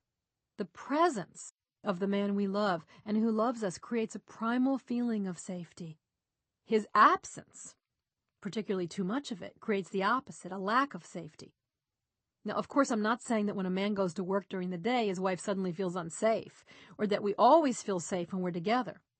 Generally, however, spending time together with her man creates a feeling of safety in a woman because, in a very primal way, it sends a message to her brain that she's not alone, that she's cared for. The second way a woman can feel safe is when a man allows us entry into his inner world. One of the most difficult things for many men to do is to open up and let a woman into the world of their hearts. Men have been trained since the beginning of time that showing emotions, particularly vulnerable ones, is a sign of weakness and therefore is a dangerous thing to do. Instinctively, men don't often allow others entry into their inner world. Yet the irony is, this is precisely one of the things that makes a woman feel the most safe and the most loved by her man, when he opens up and shares his deepest self. Now, guys, I know this is easier said than done, and we'll be talking more about it later. For now, just know that if you really want to know the secret for making a woman feel safe, opening up to her is definitely one of them. One woman in my survey said to me, "Nothing makes me feel closer to my husband than when he tells me what's bothering him or shares his dreams or fears. I know how hard this is for him, but even if he does it just a little bit, it makes me feel like he really loves and trusts me, like I'm his best friend." One way a man can allow a woman entry into your world is by communicating about what's going on with you and your life. Also, involve her in your decisions. Let her know your needs. Tell her, especially when you're going through a difficult time. Ask her advice. Ask her opinion. Here's another really great way to make a woman feel safe, and that is to reassure her of your love. Recently, a friend told me about a couple we knew who'd just been divorced. Both partners were in their 50s. My friend said, "I really feel sorry for Gwen. Tom will probably go out and have his pick of any woman he wants, but it's going to be a lot harder for Gwen. The men her age will be looking for 30-year-olds. When I heard this comment, I thought to myself, this is precisely one of the reasons women don't feel emotionally safe in society. Men are given the message that at any age there'll be an abundance of women available to them. As women, we know this, and no matter how good we feel about ourselves, I believe we always live with a certain deep insecurity that men will never fully understand. An insecurity born of the reality of how easy women are to leave and to replace. And again, this lack of safety goes back to our ancient roots when to keep a man meant to survive.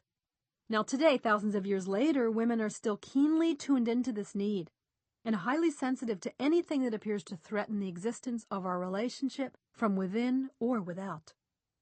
For this reason, I believe most women need more emotional reassurance from our partners than men could ever imagine.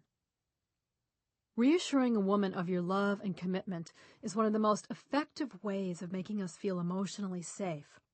There's lots of ways a man can reassure the woman he loves. You can express love and appreciation for her with words. Tell her you need her in your life and explain why. You can be physically affectionate, not just before sex, but at other times. Also, check in with her frequently so she knows you're thinking of her during the day. Women love this. Each woman has her own list of what makes her feel safe or unsafe in a relationship. If you're a woman, I suggest you take some time to make your own list of what makes you feel safe and what erodes that feeling, and share it with your partner. And men, if your lover offers to show you her list, please think carefully about what it says. She's giving you an important key to understanding her heart. Let's talk about women's second need, to connect. Guys, here's a brief quiz for you. What do all of the following female behaviors have in common? Reaching out and taking your hand when we're walking together. Asking you if something's wrong because you've been so quiet. Telling you in detail about our conversation with your sister. Showing you a new pair of shoes we bought on sale. The answer? They're all ways your woman is trying to connect with you. Some of these behaviors are probably things men love about women, and some are the things that drive men crazy. But they all qualify as a woman's attempt to create a sense of connection in your relationship. What does it mean to connect? I have to confess, I've never thought that word needed an explanation until a conversation I had recently with a man I know. "Can you explain something to me I've never understood?" he inquired. "What does the term connect actually mean? My girlfriend uses it all the time. We haven't connected all week," or "I had such an immediate connection with my new assistant at work." To tell you the truth, he said to me, I have no clue what she's talking about. I listened to this man who I really like and respect and realized he wasn't teasing me. He was being honest. Could it be possible that other men felt this way too? That a term that was so much a part of most women's vocabularies and the experience it defines was something that men didn't really understand? Well, I suspect the answer to this question is yes. I suspect that men often feel they are connecting with women when we feel they aren't even close. I suspect that men severely underestimate how important the experience of connecting is to a woman and how frequently we want to experience it. And I suspect also that most men dread hearing their woman say, "Honey, I don't feel like we've connected enough lately," because they aren't sure exactly what they're supposed to do about it. What is connecting? It's creating an experience of intimacy, bridging the gap between oneself and someone or something else. So much of what we do as women is about connecting, building intimate moments in both small and significant ways. It's our nature to connect. We do it without even thinking. Have you ever watched women shop in a department store? We don't just walk through and look at the items. We touch the merchandise as we pass by, feeling the fabric of a sweater, stroking the silk of a scarf, picking up a purse and turning it over in our hands. What are we doing? We're connecting. And we don't just stop at connecting with the objects being sold. No, we make conversation with the salespeople, even with other female customers. In other words, we don't just shop, we have relationships. Now, none of this may seem unusual until you watch men in a store and observe the difference. Most men, if they must be in a store to begin with, unless it's an electronics store, of course, move through the store as if they're maneuvering their way through a minefield in battle. They try to avoid touching anything, even when they're considering buying it.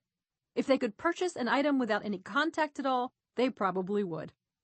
Unlike women, the men are trying to avoid much connection of any kind. Their nature is to be more autonomous.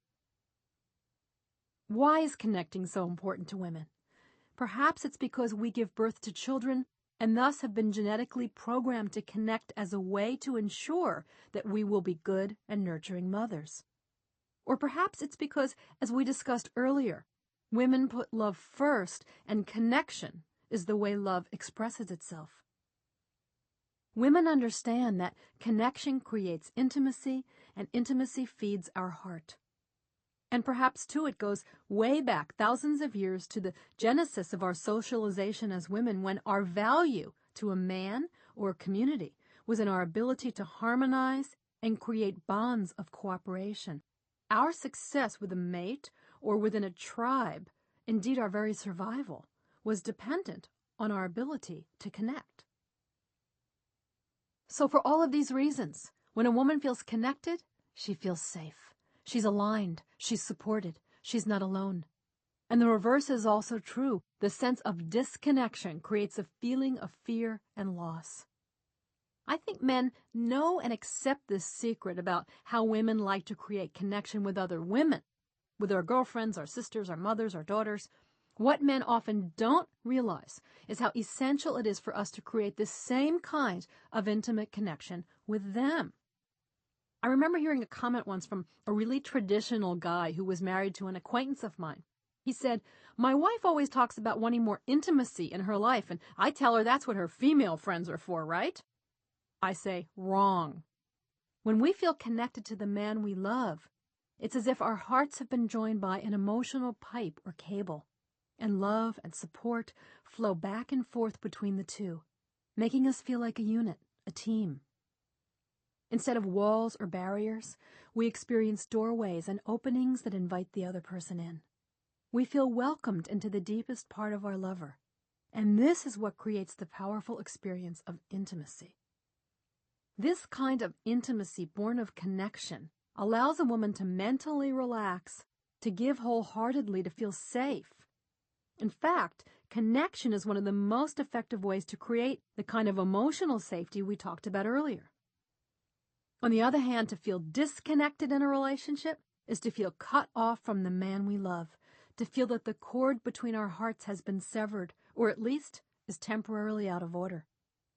Women crave connection then because we understand that the price of disconnection is too high, and we dread paying it.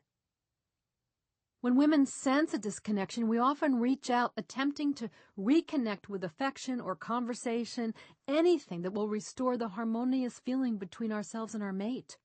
Remember, since women put love first, we, in some sense, consider ourselves the guardian of our relationship, responsible for maintaining that emotional connection. Therefore, connecting with our mate becomes the way we manifest our commitment to keeping the love alive. Now, most of the time when men think about connecting, they mean bonding. Bonding is the most common way men feel close to one another. They share a communal activity. They meet for a set of racquetball or watch a football game on TV.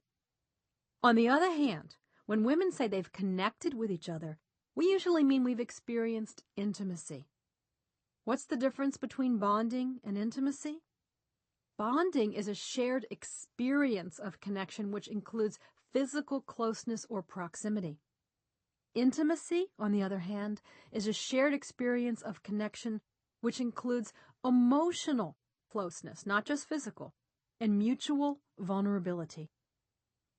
How does this difference between bonding and intimacy affect men and women in our relationships? In every possible way. This distinction between bonding and intimacy was a revelation to me when I figured it out. See, all my life I've never understood why men thought they were being intimate, when, in my opinion, they weren't at all. In my own relationships, I can recall so many moments of confusion about this. Maybe I'd be on vacation with a partner and after a few days I'd find myself depressed. Even though I was having a good time, I wasn't feeling we were really connecting. However, when I tried to explain this to him, he didn't seem to get what I was saying. We're doing lots of fun things, he'd explain. What more do you want? Looking back, I can see now what the problem was. We were bonding, but not connecting intimately. To the man, this seemed perfectly acceptable, and he didn't feel the need for anything more. But like many women, I needed a more intimate kind of connection on the inside. Where do men learn to bond rather than to be intimate? They learn it from their own fathers, and from the way society encourages boys to be together as opposed to how girls get to interact with one another.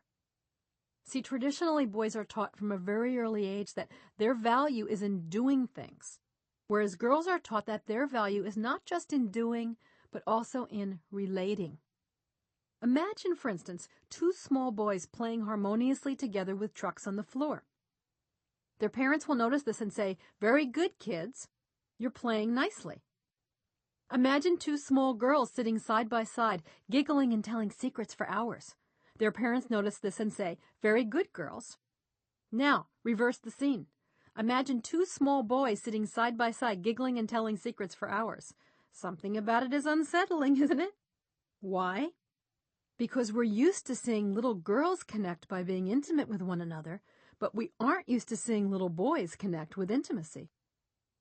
True connection doesn't just mean coexistence or bonding. It involves much more than just being with the person. Connection requires intimacy. Please understand that I'm not saying there's anything wrong with bonding. Bonding is an essential part of a relationship between two people, and it's an important way a couple connects with one another. But for the love affair to really thrive, it also needs a strong component of intimacy. Many of the same things we've already discussed about making a woman feel safe also apply here about how to make her feel connected. Spending time together, verbal reassurance, a man opening up his inner world to her. In fact, most of the information throughout this program, whether it's about sex, communication, or other topics, all include ways a man can connect and be intimate with his mate. And I'll discuss this in more detail later. But for now, here are 3 great ways to create connection and intimacy. First, communicate with us. For women, connection is very much about communication. Yes, most women are traditionally more verbal than most men, but one of the fastest and most effective ways to connect with a woman is with words. Words build a bridge between a man's inner world and the heart of the woman he loves, and they create instant intimacy. Guys, what do women want you to communicate about? Of course, you already know the answer. Everything. We want to know about your work and your worries, your dreams, your fears, your ups and your downs. Remember, emotional connection is created when you share what's inside of you with your partner. And there's only one way to do that. That's communication. As one woman said to me, when my boyfriend shares things with me he doesn't share with anyone else, it makes me feel special and loved. I know he wouldn't open up to me like that if he didn't really cherish me. If communicating with a woman makes her feel connected, not communicating with her about important things definitely creates a feeling of being disconnected. When a man keeps things from me, one woman told me, and doesn't share something important that's going on with him, I feel discounted, like we're in 2 different worlds and he's put a wall between us. See, withholding feelings or information from your partner is not a harmless act. It creates a sense of disconnection between you and eventually destroys the intimacy. Let's talk about the second way women feel connected. Women feel connected and intimate when a man includes us in the process of his life. Remember my analogy before about the love room? I talked about how men tend to compartmentalize their intimate relationship from the rest of their life, checking in when they're ready for love or sex. Well, one of the negative consequences of this compartmentalization is that men often don't include their partners in the other rooms, such as the workroom or the health room. They either figure that we're not interested or, out of habit, don't make the effort to share what's going on. What's the result? Women end up feeling excluded from so much of what makes up our mate's world and very disconnected. One of the most powerful ways to create an intimate connection with your partner and make her really feel loved is to include her in the process of your life. And that means sharing the details of your daily experiences. Talk about your everyday experiences. This invites her more deeply into your life, and it links your two separate worlds into one. Including your partner in your life, guys, also means informing her about problems or difficulties you're facing. An emotionally healthy woman will feel even closer to you when you share your difficulties because she'll realize you're opening your heart to her. Remember, shared vulnerability creates intimacy. Besides, hiding problems never works. She's going to feel it anyway, and the act of not reaching out to her will make her feel you don't value her. Including your partner in your life also means involving her in decisions you need to make, especially ones that affect her. See, a lot of times men internalize their decision-making process and they don't discuss it with their partner. Women end up feeling very left out, very disconnected. Here's the third way to make women feel connected. We feel connected when men do any of the things that make us feel safe. Letting a woman into your world, spending time with her, reassuring her. When a woman feels safe, she automatically feels connected. In fact, they also make her feel valued, the third of a woman's 3 secret needs. So guys, when you make the effort to do any of these, you get 3 results for the price of 1. Now let's talk about the third need every woman has, to feel valued. Just last week, one of my best friends called me up to complain about her boyfriend of 3 years. It happened again, she began in an irritated tone. Danny had lunch with our friend Susie and apparently went on and on to her about how much he loves me, how terrific I am, and how happy he is. Well, that sounds great, I said. I don't understand why you're so upset. I'll tell you why, she said, because Danny never says those things to me in person. Sadly enough, I don't think my friend is alone. In my many years of working with couples, I've come to the conclusion that most men highly underestimate one of women's 3 essential needs. Our need to feel valued. And they become lazy about expressing how important their partner is to them. Over and over again, I've met women who complain that they don't feel their mate really appreciates or values them. Then I discover when I talk to the guy that actually he really does value her, but he just doesn't let her know this through his speech and his behavior. Why is feeling valued one of a woman's most important secret needs? Well, it's related to the other 2 needs we discussed, a woman's need to feel safe and to feel connected. See, let's go back to our ancient ancestors and recall how essential it was for a woman to feel safe, right? How her sense of safety was tied up to her survival. What could really ensure a woman's safety with her mate? If he valued her, she would feel safe, because then he'd be more likely to stay with her. And so she did all she could to increase her value in his eyes. She tried to be a caring mother, a good cook, and sew the hides well and make him happy in every way. And when her mate expressed his satisfaction with her, acknowledging her value in his life, she felt safe. Throughout history, women have been seen for their value, actually. The value of their father's property, the value of their dowry, the value of their family ties, the value of their youth and beauty, and thus their ability to bear healthy children. And yes, times have changed for many of us women in modern societies. We're no longer bartered for land or married off for financial reasons. But what has remained is the feeling deep within a woman that she wants and needs her man to value her. Like so many women who consider ourselves strong and independent, I too have struggled throughout my life with this need to feel valued by a man. It shouldn't matter what he thinks of you, one part of me insists. And deep in my soul, I know that ultimately it doesn't. But as it affects the day-to-day experience of my relationship, I can't pretend that I don't need the validation and approval my partner's love gives me, nor can I hide the fact that when I don't feel valued by the man I love, it brings out my worst fears and insecurities. And I've spoken to many very successful, very high-powered women about this secret need we have to know our man sees and appreciates our value. You'd think that a woman who's a well-known actress or a renowned physician or a multimillionaire would have so much self-confidence from having accomplished great things in her life that everyday gestures of appreciation and respect from her partner wouldn't make much of a difference to her. But they do. To a woman, being valued means that a man values her presence in his life, that she makes a difference in the quality of his existence, and that without her, something would be missing.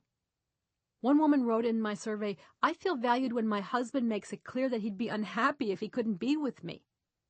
What she describes is the need women have to believe our man knows we're making a unique contribution to his life, and that he doesn't want to lose us. See, I truly believe that most men have no idea how much women need to feel valued, how much we want to feel that we make a positive difference in your lives in both small and significant ways. This is especially true, guys, when men see their woman as competent or strong.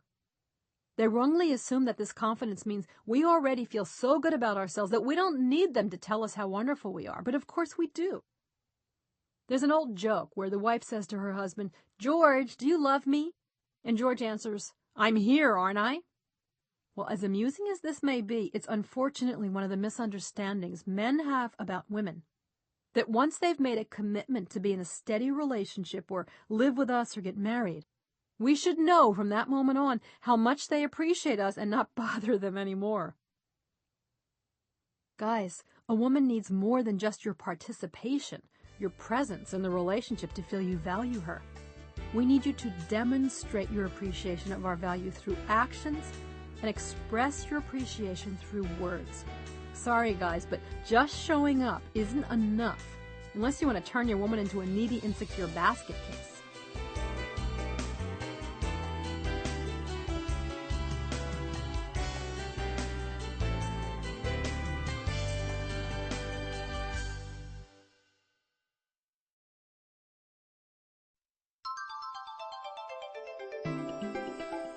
Here are 4 secrets for making the woman you love feel valued. First, show her that her happiness is a priority for you. What do I mean by this? Well, a few years ago, I made up a joke for my women's seminars. Here's how the joke goes. Question: what do men and women have in common? Answer: they both spend their time thinking about how to make the man happy. Sorry, I couldn't resist. But guys, before you get reactive, let me explain myself. Most women are so used to putting love first and trying to please that we're always thinking about what will make our man happy. And to be blunt, a lot of men are also thinking about how to make themselves happy, not having been trained to focus on their partner in the same way women have. The result is that men often have a habit of being more self-absorbed than they want to be or even realize they are. It's not that women don't think our men want to make us happy. It's just that we often feel this falls very low on his list of priorities. He'll get around to focusing on it after he handles his work, his recreational activities, or when we finally make such a fuss that he decides he better pay attention. So guys, how can you show your mate that her happiness is a priority to you? It's really not that complicated. Here are some of the suggestions women gave me to pass on to you. First, know what's important to your woman and go out of your way to do those things. For instance, if you know your wife tends to get stressed out putting the kids to bed at night, offer to help before she asks you. Or if you know it makes your girlfriend happy when you talk to her first thing in the morning before you go to work, call her just for a minute to say hi. Women are always giving you cues, if not specific requests, for how to make us feel happy and appreciated, so pay attention. Try what we suggest. You know, these things usually take a very small amount of time and effort, but the result will be significant in the eyes of the woman you love. You might also try asking a woman what she would like you to do that would make her happy. See, women are usually the ones who say to our mates, "Honey, what would you like to do tonight?" or "Where would you like to eat?"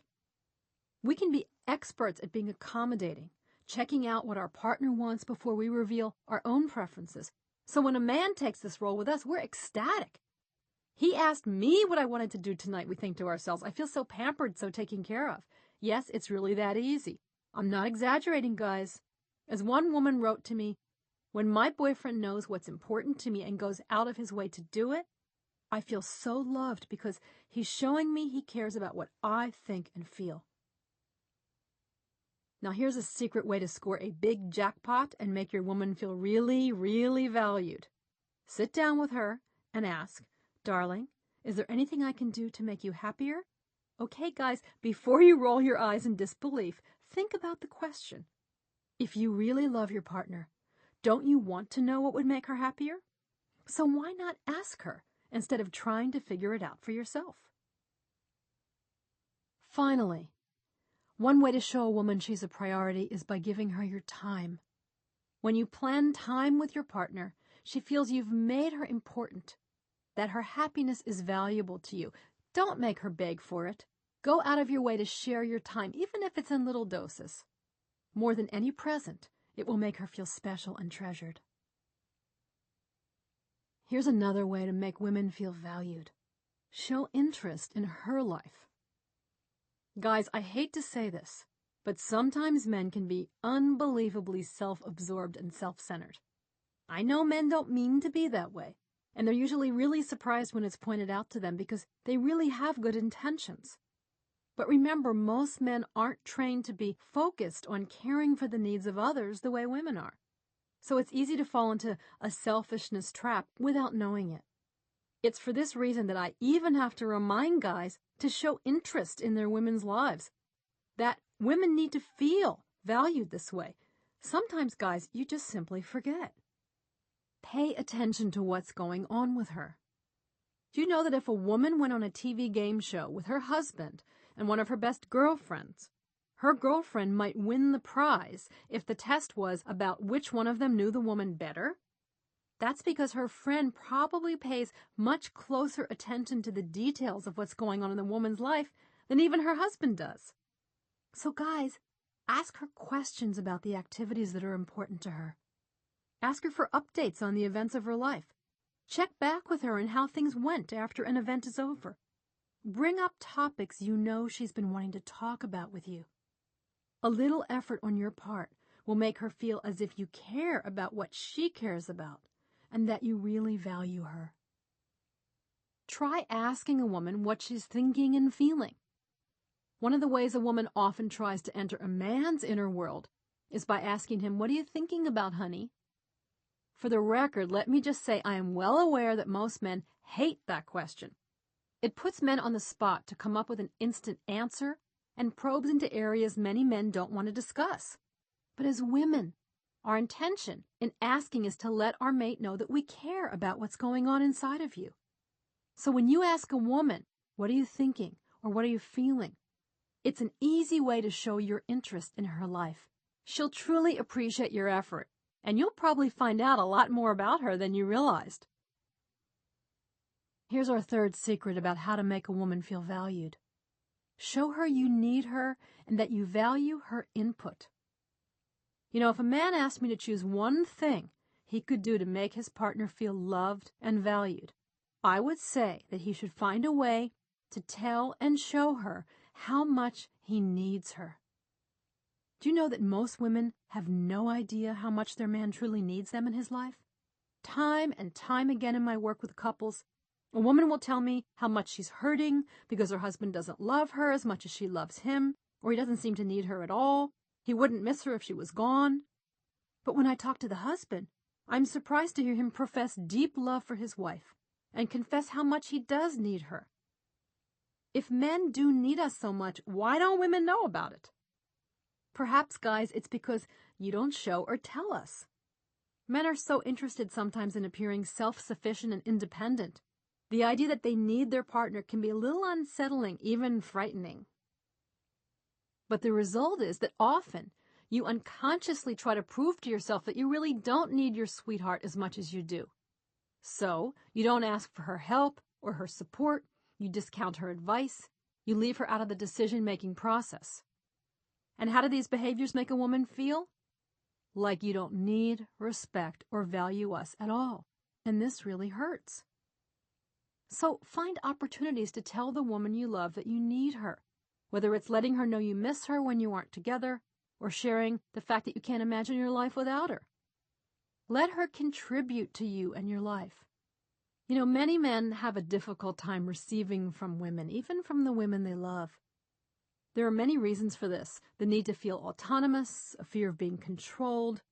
But in the end, the result is the same. A woman feels shut out, as if what she has to offer isn't valuable. When you allow a woman to contribute to you in your life, she feels like she's made a difference, like she matters. What are some of the ways you can open up to receiving a woman's contribution to your life? Ask her opinion on how you can best handle a situation. Ask her opinion on politics. Ask her opinion on the house. Ask her opinion on anything. This shows her that you value what she thinks and that you're interested in her views. Allow your mate to be your teacher. Be willing to learn from her in the areas in which she's more masterful than you. Perhaps she's great at organizing, or playing tennis, or meditating. So honor these talents and abilities by asking her to share her skills with you. And don't forget to tell her how much she's contributing to your life.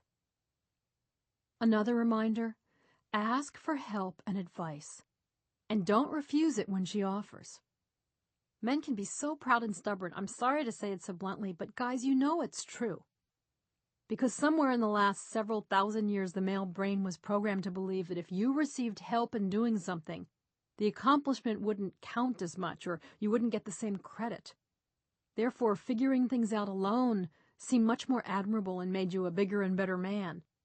The result of this erroneous way of thinking is that it's usually difficult for most men to ask for help or guidance, especially from the woman they love. You know, this is one of the biggest complaints I hear from women about their man. When you don't allow us to be there for you, we feel left out of your process, and the painful message we get is that there's nothing valuable that you think we could offer you.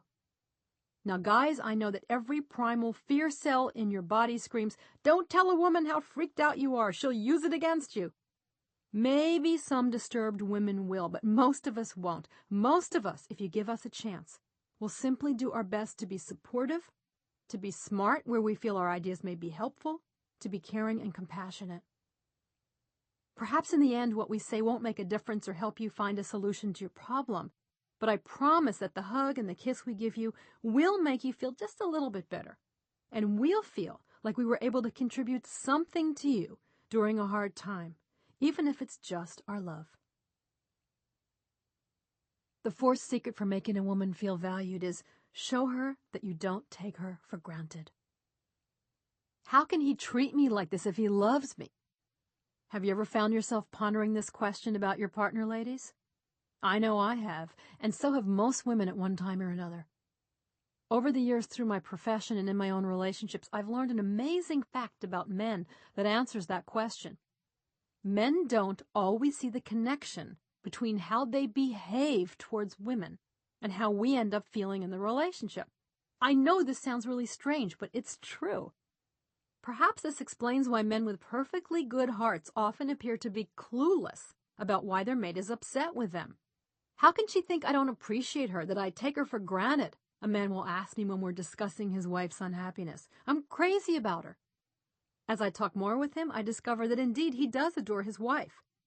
But then she recites a list of things he does that make her feel taken for granted. He ignores her constant requests for help with the kids. He doesn't offer to prepare meals even though they both work full-time. He's skimpy with praise or romantic expressions. And then I can see her point. When I confront her mate on these issues, He usually agrees, you're right, I know I'm not good at those things. But I don't see what that has to do with her feeling I don't love her or appreciate her. And he's not kidding. He really doesn't see it. What's going on here? It relates to how men compartmentalize their life, as we discussed earlier. This husband really does not understand the cause and effect relationship between the ways he doesn't respect his wife's time or energy and any possible feeling it might bring up in her of being taken for granted. Why not? Because he doesn't experience a connection between how he feels about her and how he treats her. See, to guys, their feelings about their partner are often in one room of their consciousness, and their behavioral habits and everyday decisions are in other rooms. In other words, as bizarre as it sounds, how a man treats a woman may or may not always have something to do with how he feels about us. But guys, how you treat us and everything you do does matter. Here are some suggestions for how to show the woman you love that you don't take her for granted. First, respect her time and energy. Do you know what women really hate in a relationship? When their partner behaves as if his time or energy is way more valuable than hers. I hear this complaint frequently. Sometimes my husband just sits there while I'm sweating to death running after the kids, a woman will say. It's as if he doesn't even notice that I need his help. Other times I come home late from my job, he's been home for hours already and hasn't even started dinner.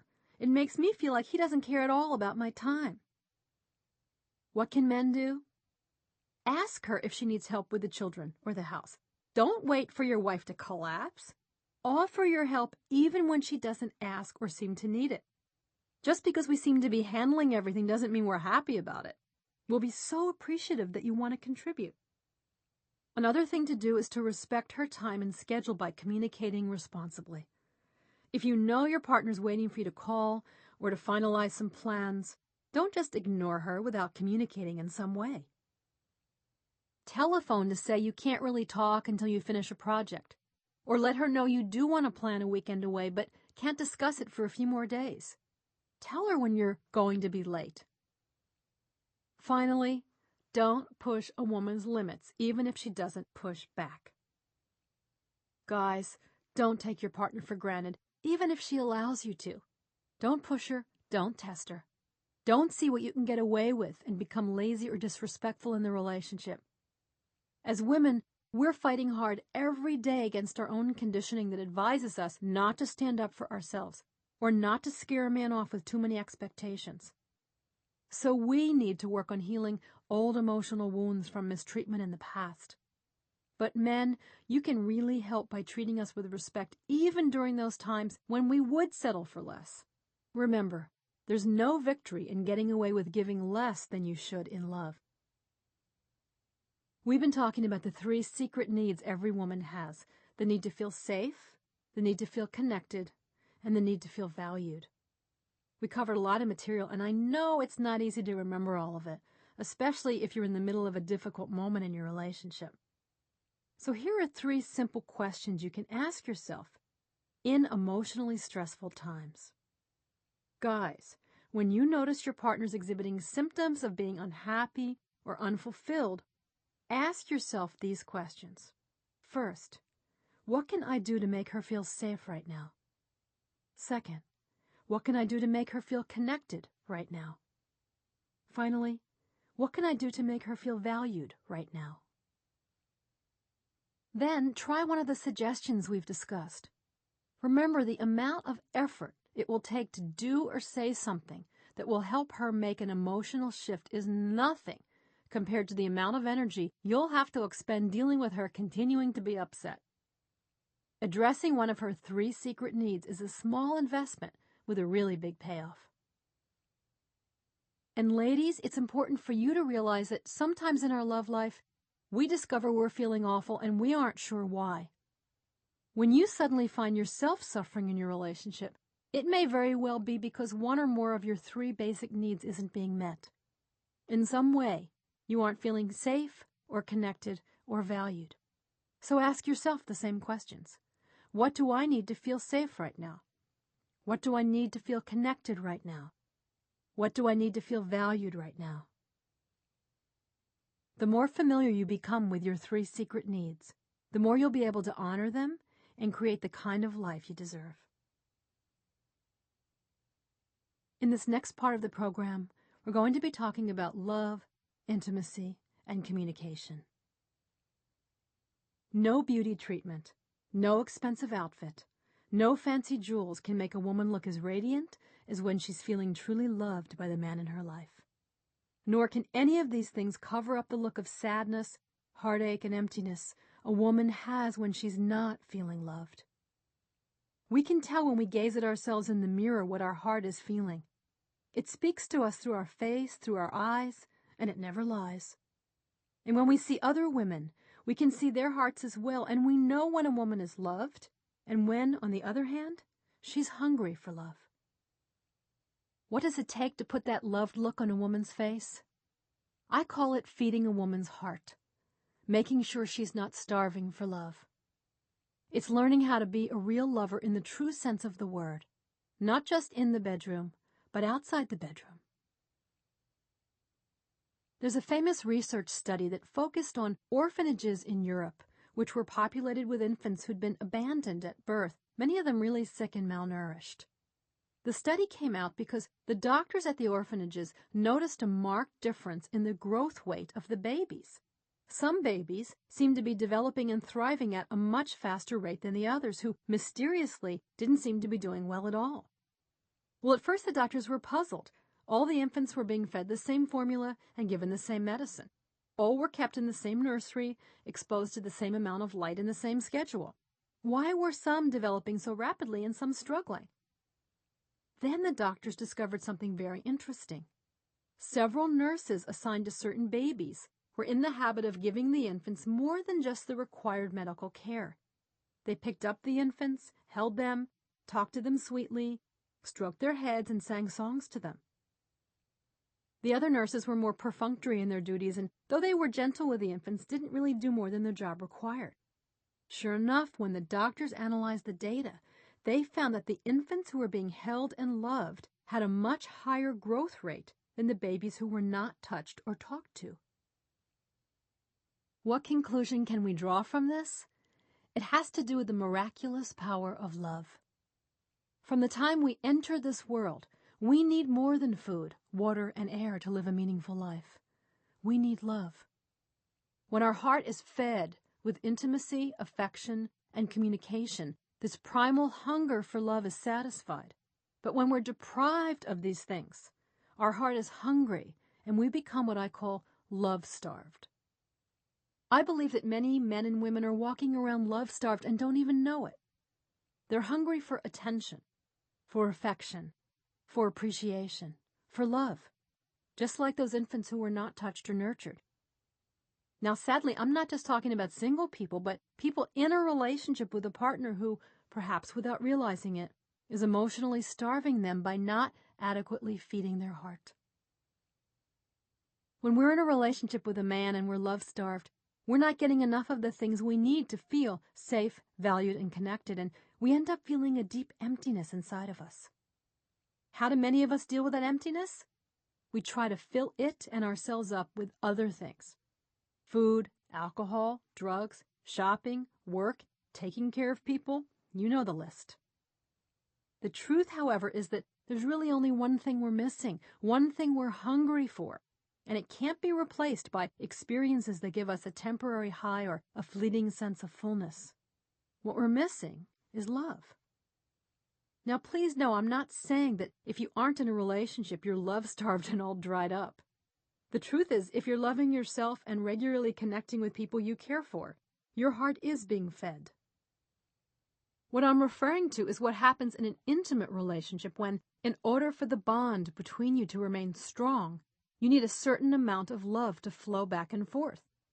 When your heart isn't being fed by a partner who's committed to nurturing and loving you, that's when you feel love-starved. Learning how to feed your partner's heart is one of the most important skills you need to master in a relationship. What happens when you're love-starved? Well, how do you feel when you haven't eaten for a long time and you're just starving? I know how I feel: cranky, irritable, impatient, and overreactive. Well, guess what? when you starve your partner emotionally, he or she is going to become cranky, irritable, impatient, and hypersensitive. In fact, you're going to turn your partner into everything you hate. Let me tell you about a couple called Joyce and Guy. They'd been married for 6 years, and they knew their relationship was in a serious crisis. Joyce used to be this really cheerful, enthusiastic person, and when she'd first met Guy, she was sure he was the man of her dreams. But lately, she'd been feeling the opposite. She was always angry, sarcastic, and she'd totally lost her sex drive. Guy kept telling himself she was going through a phase and threw himself even more into his work. But as time went by, the situation just deteriorated, and finally they both admitted they'd better get some help or they'd end up divorced. I sat there listening to Joyce complain about Guy, that he worked too hard, that he didn't appreciate how much she did around the house, that he spent more of his free time with his friends than he did with her. And the more she talked, the more angry she became, until finally she burst into tears. "Why are you crying?" I asked Joyce. "Because I sound like a total bitch," she retorted. "And it's true. That's what I've become. I'm crying because I never used to be this way, and I hate myself, but I don't understand what's happening to me." As I asked some more questions about their relationship, the problem became crystal clear to me. Joyce was suffering from a severe case of love starvation. Her husband was a sweet, well-meaning guy who hadn't seen his own parents be loving towards each other, and therefore he didn't really know how to behave in a nurturing, affectionate way in his marriage. He owned his own company, he worked long hours, he didn't make much time for anything else. The result was that unintentionally, he neglected Joyce. He didn't give her heart what it needed to feel sufficiently fed: affection, communication, intimacy, all the things we've discussed. And so little by little, Joyce became increasingly love-starved and increasingly bitchy. Like her husband, she too wasn't aware of what was going on. She didn't know how to ask him for what she needed, so rather than expressing her feelings, she acted them out. The result was that the marriage was in a state of emergency. When I explained all of this to Joyce and Guy, believe it or not, they felt relieved. See, Joyce had been worried that something was really wrong with her. Once she had a context for her feelings and an understanding that she was reacting to feeling love-starved, her panic toned down into concern, and she was able to begin expressing her true feelings to her husband. And as for Guy, he'd been terrified that the sweet woman he married had just been a cover for Joyce's true nature, which eventually revealed her to be an angry bitch. Even though he wasn't thrilled to find out he'd been unknowingly starving her heart, he felt hopeful about making some changes because now, at least, he knew the problem was solvable. I've worked with thousands of couples like Joyce and Guy where the man doesn't realize he's starving his partner's heart, and the woman herself doesn't recognize the signs that she's love-starved and therefore can't even articulate her needs to her mate clearly. Even though the situation they've gotten themselves into is frustrating, upsetting, and threatening to their relationship, it's not their fault. They just don't know how to do it differently. How many of you were taught how to have a wonderful, passionate relationship by watching your parents relate? Not too many, I'm sure. See, most of us didn't learn healthy relationship skills from our parents who, believe it or not, were actually our love teachers. Whether you realize it or not, you formed the majority of your love habits long before you moved out of the house to live on your own. And those habits were created by interacting with and observing your parents. This is the first reason we unknowingly starve our partner's heart, because like Guy, we don't know any better. No one taught us the importance of feeding our relationship in the same way we'd feed our child or our plants or anything else that we wanted to grow. Even if we realize how important this is, we probably have never been taught how to actually do it. Here's the second reason you may starve love. You may have been emotionally starved as a child and not received the affection or nurturing you should have. See, if you learn to exist on occasional crumbs of love, you may only give crumbs of love to your partner because you don't know how to give anymore. Or you may be the one who is love-starved in your relationship, like Joyce, and not even know it simply because it's what you're used to. Finally, there are some of us who starve our partner's heart as a way to exert power in the relationship. You feel as though your partner isn't giving in to what you want enough of the time, so you withhold your love and affection as a sort of punishment. When she pleases you, you respond with love. When she doesn't, you pull away. Not only is this an unhealthy dynamic, but it never gives you the result you want. People aren't like animals who can be trained to respond to commands by withholding or bestowing rewards. Ultimately, a woman or man who's treated like this will get smart and leave. So, why is it sometimes difficult for women to recognize that we're hungry for love? Why do we often settle for being love-starved and not let our partner know how much we're hurting? We do it all the time, don't we, ladies? We put ourselves and our feelings second, and we put his first. Or we discount our own needs and convince ourselves that we're just being too demanding. Now, I'm not talking about the normal give and take that should exist in any relationship, but rather about how women become too self-sacrificing with our mates and settle for being love-starved without even realizing it. It's not that a woman wakes up in the morning and says to herself, I think I'll sacrifice my needs today until I become completely cranky and empty inside. No, most of the time, we aren't even aware that we're doing this. But we do sacrifice, more than is healthy and good for us or for our relationship. Here's one of my favorite examples to help both men and women understand how unconsciously women sacrifice.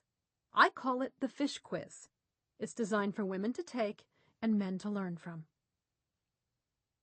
Ladies, imagine that you've decided to make dinner for you and your husband, and you're preparing fish as the main course. You take 2 pieces of fish out of the refrigerator and put them in a pan to be sautéed. While the fillets cook, you get the rest of the meal ready. When you go back over to the pan to finish up the fish, you notice that one piece kind of fell apart while cooking. We'll call it the messy piece. Since it's in broken sections, it doesn't look as nice as the other piece, which remained perfectly intact. You remove each piece of fish from the pan and place them onto separate plates. Okay, you're standing in front of the table where your husband is already seated for dinner, with 1 plate of fish in one hand and 1 in the other. Okay, here comes the quiz. Which plate do you put down in front of your husband? The one with the messy piece of fish or the one with the perfect piece of fish? Well, I've given the fish quiz to thousands and thousands of people in my seminar audiences, always with the same results. By the time I get to the part of the story where one piece falls apart in the pan, the women are already nodding their heads and smiling because they know just where I'm going. The guys, on the other hand, are staring at me with clueless looks on their faces. They can't figure out why we're talking about fish in the first place. And when I say you're standing in front of your husband with 2 plates in your hands, the women all start to laugh and clap, and the men are looking at us like we're crazy, or in some private joke from home economics class that no one ever told them. How many of you would give your husband the nice piece of fish, I ask, and all the female hands go up in the air. And guess what? Even then, the guys still have no idea what we're talking about, or what the point of all this fish talk is. The point to a woman is obvious. Most of us wouldn't dream of giving our husband the messy piece of fish, right? Why? It goes against everything we've been taught, consciously or unconsciously, about how to behave in a relationship. Just the thought of putting the messy piece down in front of our man gives us the creeps, unless we're really pissed off at him about something. We would instinctively take the messy piece so he could have the nice one. When I tell the men in my audiences to imagine themselves taking the fish quiz and ask them which piece they'd give to their wife, the answers and comments just completely crack me up, and the women too. The men ask, first of all, could you explain why the piece that fell apart isn't as good as the other one? Or they say, if both pieces are the same size, what's the difference in who gets which one? Of course, the purpose of the fish quiz is not to teach you the do's and don'ts of the culinary arts. It's to make a point about how naturally women sacrifice without even realizing it, and how uncomfortable we can become when we don't sacrifice and think we should. There is nothing wrong with giving your mate a nicer piece of fish, although frankly, most of them wouldn't even notice the difference. It's a sweet gesture that you make when you love and care for someone. But it becomes a different issue when we're not just talking about giving up the perfect piece of fish, but giving up your feelings, your needs, your happiness, all in the name of being a good woman and sacrificing. When men ask if women are somehow taught about keeping the messy piece of fish to ourselves, they're actually not far off from the truth. the habit of self-sacrifice for women is inherited. Many of us grew up watching our mothers and grandmothers sacrifice their talents, their dreams, even their happiness and self-respect in order to be a support system for our fathers, or to keep the family together, or to not make trouble. You know, often in our society, we actually celebrate women like this and glamorize their sacrifice as some kind of wonderful achievement. We say things like, Joe's wife endured so much pain and unhappiness during the marriage, but she did raise 3 lovely children and help Joe build a business. What's the hidden message in this comment? That this woman was great because she sacrificed her desires and happiness for the sake of her husband or family. Now, there's nothing wrong with giving up our needs some of the time in order to make others happy. This is actually the sign of a generous and highly developed heart. But I'm talking about something else here. When we sacrifice too much of the time, and we lose ourselves in the process. See, each time a woman sacrifices a piece of her feelings, her needs, her own dreams, she gives away a piece of herself. The more she sacrifices, the more pieces disappear, and the less of her remains until one day she wakes up and feels empty. Men, I'm not saying any of this is necessarily your fault. As one guy said to me, hey, I don't ask for the perfect piece of fish. She's the one who tells herself she needs to give it to me. And of course, you're right. Often, it's not the man in our life, but the pressure we put on ourselves as women not to appear selfish that causes a woman to be self-sacrificing. And because we're self-sacrificing, we don't always tell you guys what we need or how starved we are for love until it's too late. So guys, here's what you can do. Pay attention to warning signs that your partner's doing too much, giving too much, and not receiving enough. In other words, that she's love-starved. What are some of the signs a woman may be love-starved?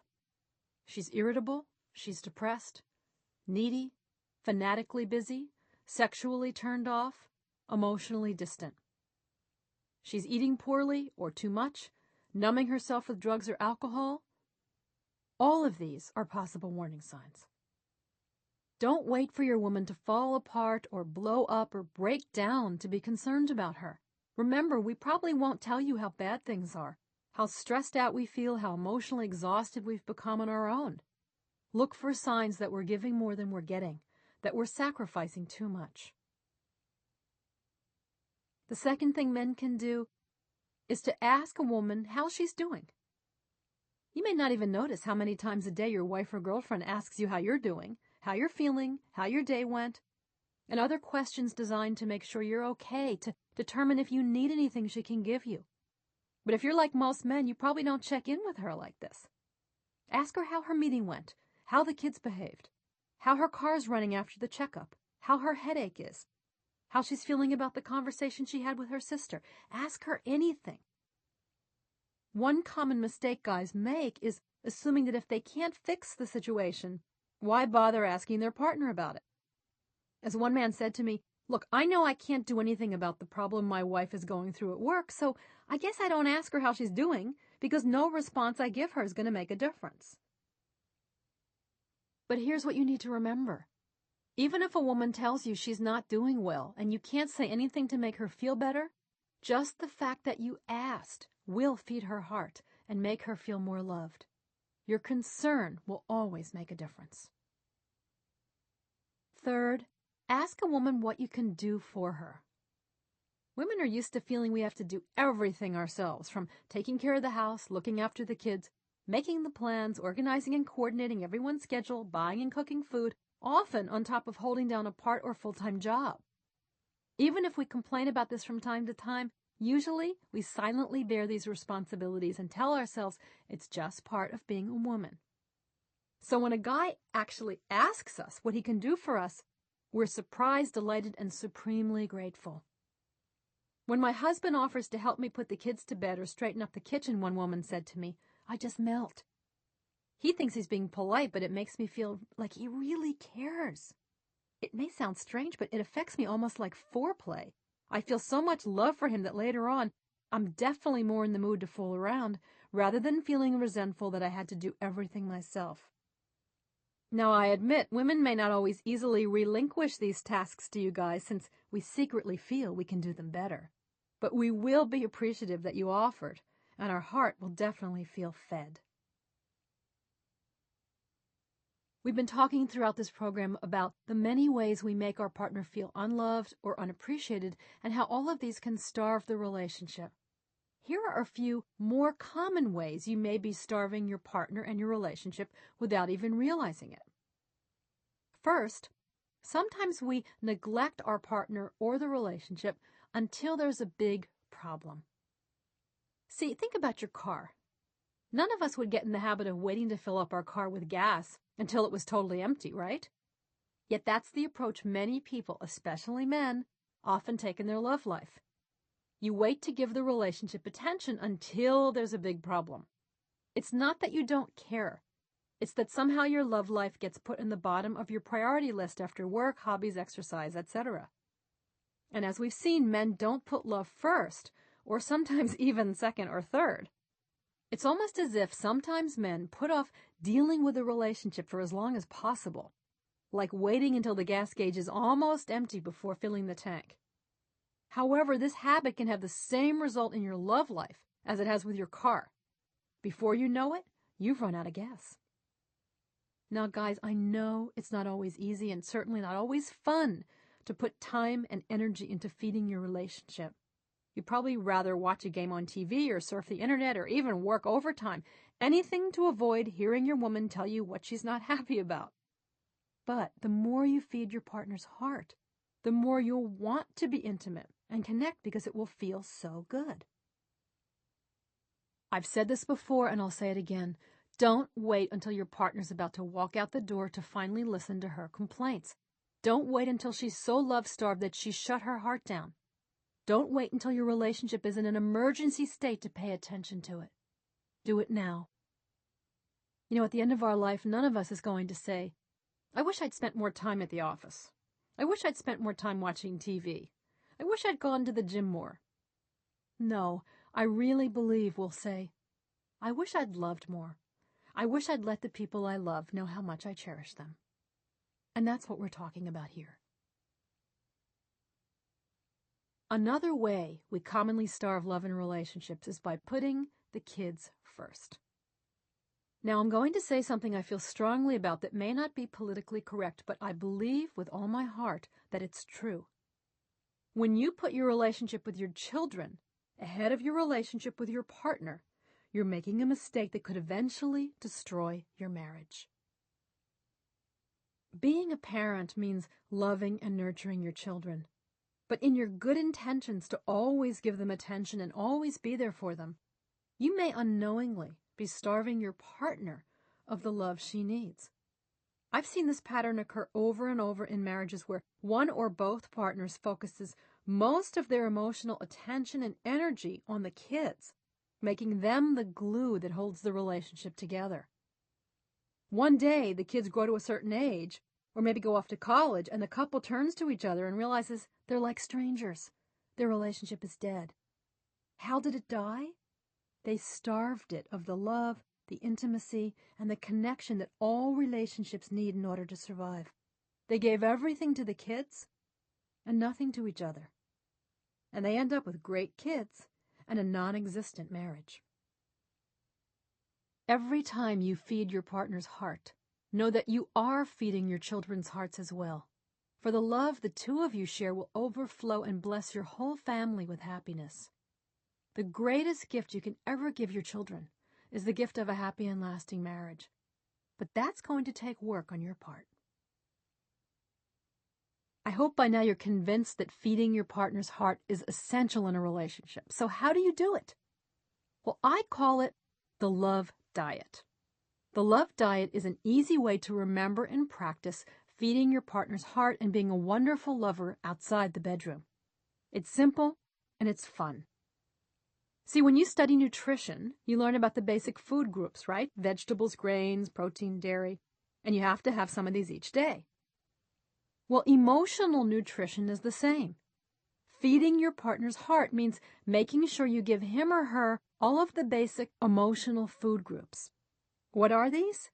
I call them the 3 A's: attention, affection, and appreciation. They're the secret ingredients contained in the love diet that will fill up your partner's heart. You pay attention, you show affection, and you express appreciation. If I asked you right now how often you need to eat every day, you'd probably answer that you need to eat at least 2 or 3 times a day with a few snacks in between. Well, I'd like you to think about feeding your partner's heart in the same way with the love diet. Your partner needs 3 love meals a day. What is a love meal? It's a time each day for 3 minutes when you feed your partner's heart with 1 or more of the menu items contained in the 3 A's: attention, affection, or appreciation. I call this the 3 times 3 formula. 3 times a day when you choose to actively love your partner for at least 3 minutes. Think about it as 3 minutes of intimacy. Maybe it's 3 minutes in the morning together before you get out of bed, or 3 minutes on the phone in the middle of the day, or 3 minutes after the kids go to sleep. These are love meals. So just like you'd have breakfast, lunch, and dinner, you have love meal number 1, 2, and 3. And even when you eat several good meals a day, you need a snack once in a while, right? Well, the same applies to feeding your partner's heart. Along with the 3 times 3 formula of 3 love meals a day, give your mate several little love snacks during the day. What is a love snack? It can be a kiss on the cheek or the neck when you're passing your partner, or a quick call to say I love you. It can be a compliment. All right, now you know the basics of the love diet, so here's a description of its 3 main ingredients, the 3 A's. The first A is attention. One of the most common ways we starve the heart of someone we love is by not giving them enough attention. This is why paying attention is one of the most effective ways to make your partner feel loved, and it's the first ingredient in the love diet. Paying attention means being there 100% in the moment with the person you love. Oh, I already do this, you might say. We spend lots of time together. But the truth is, spending time together doesn't necessarily mean you're really giving your partner full attention. You could be talking with her, but you're also playing with the dog. You could be sitting next to him, but you're also watching TV. That's not paying attention, and he or she will feel it. In other words, it doesn't count as a love meal. Giving your partner your attention means being fully there with her. You're not doing anything else. Look into her eyes. Ask the other person how he's doing. Listen. Hold him. Hold her. That attention will nourish your mate's heart more than you can ever imagine. Paying attention to someone you love like this tells her that she's important to you, that you value her or value him, that for those 3 minutes, 3 times a day, the other person's the only thing that matters in the world. When you fully pay attention, precious moments of intimacy and passion can occur. Affection's the second ingredient in the love diet. It means physically connecting with your partner 3 times a day for a few minutes. Holding her hand, kissing him, stroking her hair, being physically close. When you're affectionate with your partner, you link your energies on a physical dimension and create a flow between your hearts. Remember the story about the orphans and how healing the affection is for the heart? When you show your mate physical affection, you're feeding his or her heart in a profound way. Why do some guys have a problem being affectionate? They fall prey to what I call the all-or-nothing syndrome. This is a belief that says, if I don't have time to do it all, in other words, intercourse, I'll just do nothing. And it's based on the misunderstanding that all sexual sensation has to end in orgasm. See, in the minds of some men, they think that if they get aroused, they're supposed to go ahead and have sex. So if they don't have time to go all the way, they avoid even getting excited at all, feeling it's going to be a waste. So, for instance, a man's lying in bed with his wife in the morning and she reaches over and starts to cuddle with him.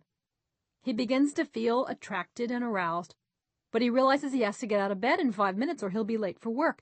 So he pushes her away and says, "Not now, honey, I have to get up." She feels hurt and rejected. Why is her husband not wanting to be affectionate with her? And he doesn't even realize anything's wrong. Later that night, when he does have time for sex, she seems cold and uninterested, and he can't understand why. What's happening here is the all-or-nothing syndrome. He felt he didn't have time to do everything, so he wouldn't even hug or kiss his partner, feeling it could lead to nothing. But guys, affection isn't always supposed to lead to something. It's an experience of intimacy in itself. Besides, those love meals of affection will have a great effect on your sex life, as we'll hear later. The more love and intimacy you show your partner, the more turned on she will be by you, and the more she'll want to make love when you have the time. Appreciation is the third ingredient in the love diet. I know he loves me, but he doesn't appreciate me. I hear this lament from women all the time about their partners. That's because most women are starving for more appreciation from the men we love. When men hear this, they're confused. How can she say I don't appreciate her? I work hard to support her and the kids. I'm faithful. I remodeled the basement for her last year. I do lots of things to show my appreciation. Guys, what you're talking about is showing your appreciation by things you do. But what really feeds a woman's heart is hearing you express your appreciation in words. See, most women are much more verbal than men, and often things don't feel real to us until they're spoken. Knowing you appreciate us isn't always enough. We need to hear you say it. We need your words. Your words of love and praise are like precious jewels to us. We collect them and cherish them, and they make us feel valued and rich with happiness and contentment. How should you express your appreciation? Tell us what you love about us. Tell us what you appreciate that we do for you and our family. Tell us what you're proud of us for. Often men feel they're appreciating their mates even verbally, but what they don't realize is that they may not be appreciating them for the things she really needs appreciation for. In particular, women in my surveys begged me to tell men that they really want and need more appreciation for taking care of the kids and the home. So many women express the need to hear their mate appreciate them for being a good mother, or making the house beautiful, or always having his shirts cleaned and ironed. Working mothers in particular wanted their men to know that they would like to be appreciated for taking care of the kids and the house while also holding down a job. I found that it's not that men don't appreciate the efforts their wives make in these areas. It's that often women are so good at multitasking that it appears effortless for us. Thus, the men just take it for granted and don't realize how hard we're working to keep it all together.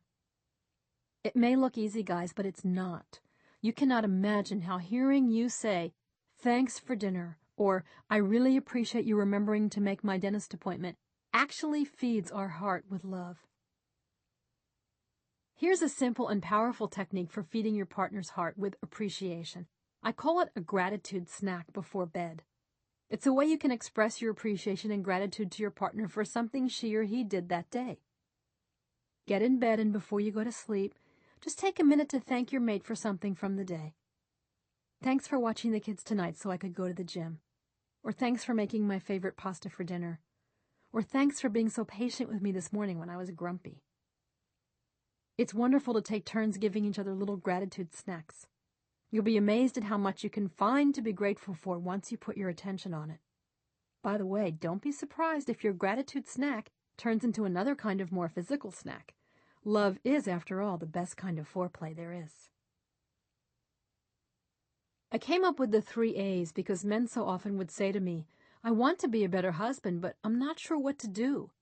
Or, "I know my girlfriend needs more attention, but I don't really know exactly what she needs." The 3 A's make it simple. Just pick one: attention, affection, or appreciation, and you can't go wrong. Better yet, combine all 3 for a triple whammy of love. Feeding your partner's heart with the 3 A's is kind of like a love insurance policy. Do you know that the majority of extramarital affairs happen not because the person's looking for sex, but because they're looking for the 3 A's? When women who've been unfaithful are asked about the reasons they cheated on their mates, very few of them say, "I met a guy with a nice body," or "I wanted to have sex with my yoga instructor who seemed very limber." No, most women confess that the reason they strayed outside the relationship was that they were love-starved. They weren't getting enough attention, affection, or appreciation from their mate, and they eventually found it elsewhere. Now, this isn't an editorial comment on infidelity, but a reminder that if you make sure to give your partner love meals and love snacks every day, she won't walk around hungry looking for somewhere else to eat. If you're presently in a relationship, I really hope you try the love diet right away.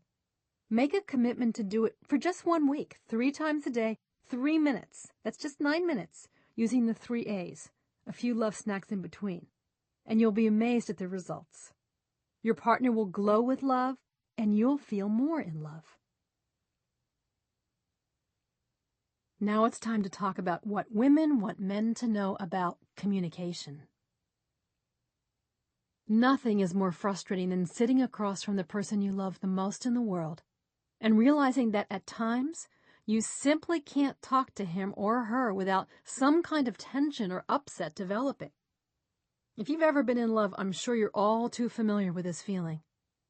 Why does it have to be so hard, you ask yourself? If we love each other so much, why can't we understand each other? Well, I've spent the past 30 years searching for the answer to that question. The truth is that falling in love, having sex, and figuring out how to live together all look like the easy parts of a relationship when you compare them to the ongoing challenge of trying to create consistent and harmonious communication with your partner. So many of the problems and disagreements and struggles that couples encounter stem from the fact that we don't know how to talk to each other in a way that works. We do our best, but often it isn't good enough, and we're left wondering if it's even possible for men and women to learn to speak to each other. In my book, Secrets About Men Every Woman Should Know, I told women how men think, listen, and express themselves, and suggested techniques for learning how to talk to the man you love. Well, now it's time for me to do the same favor for men. I wish every man could listen to this part of the program before his very first relationship with a woman. That's because I'm going to tell you 5 secrets about how women communicate. If you're in a relationship, this is an important part of the program to discuss together. Ladies, I think you'll find this section contains some really effective ways to explain to your mate what you've been trying to say about communicating with each other.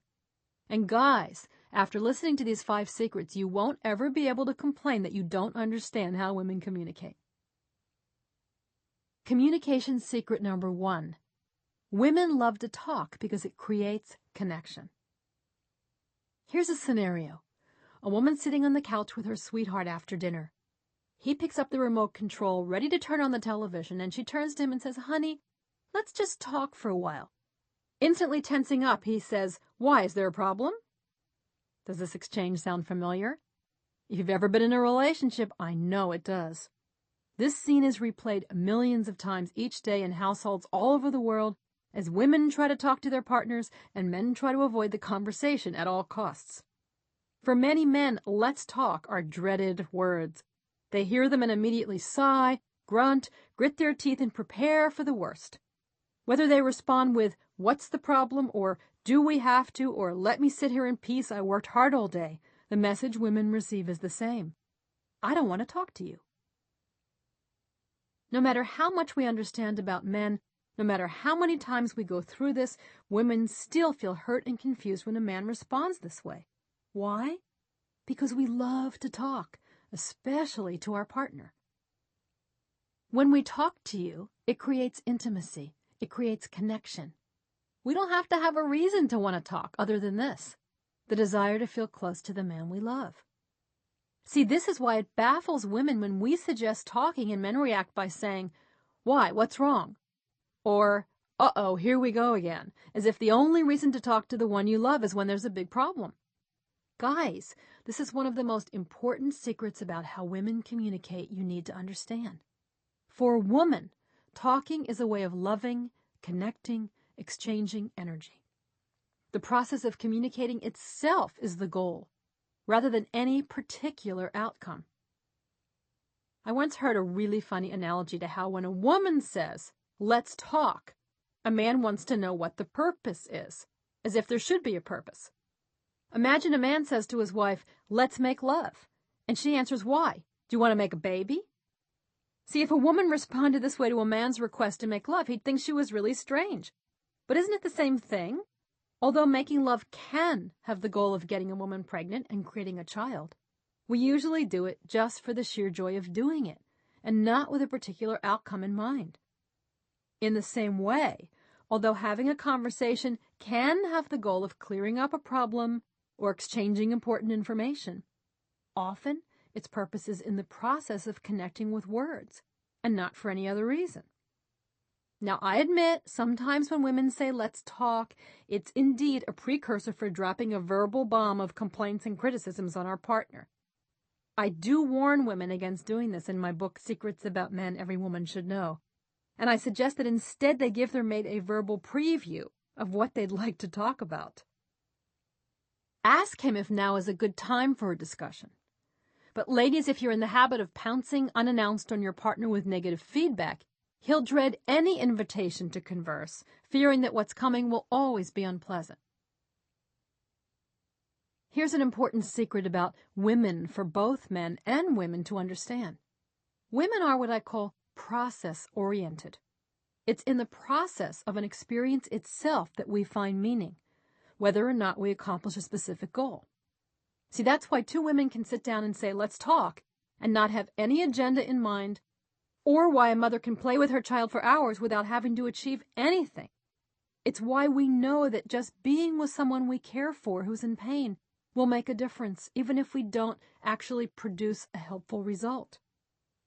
So, for instance, when I say, let's talk to my partner, much of the time, I have absolutely no goal in mind other than to share the process of communicating with him. It's almost as if I'm saying, let's make love, only with words, not with our bodies. This brings up the question that men ask me all the time. Why do women love to talk so much? Perhaps it's because we understand that one of the best ways to create intimate connections between ourselves and our sweetheart is with words. Words are like bridges that allow us to travel from our private world into our partner's and him into ours. I believe words are necessary because they take the formless energy that love is and they wrap it into little packages, like little gifts. They furnish our feelings with concrete form so they can be passed on to our mate like a present. Each time we share something about ourselves, our thoughts, our feelings, it's as if we're giving a piece of ourselves to our lover. In this way, talking is a form of making love, verbal intercourse, if you will, which is why women find it a great form of foreplay.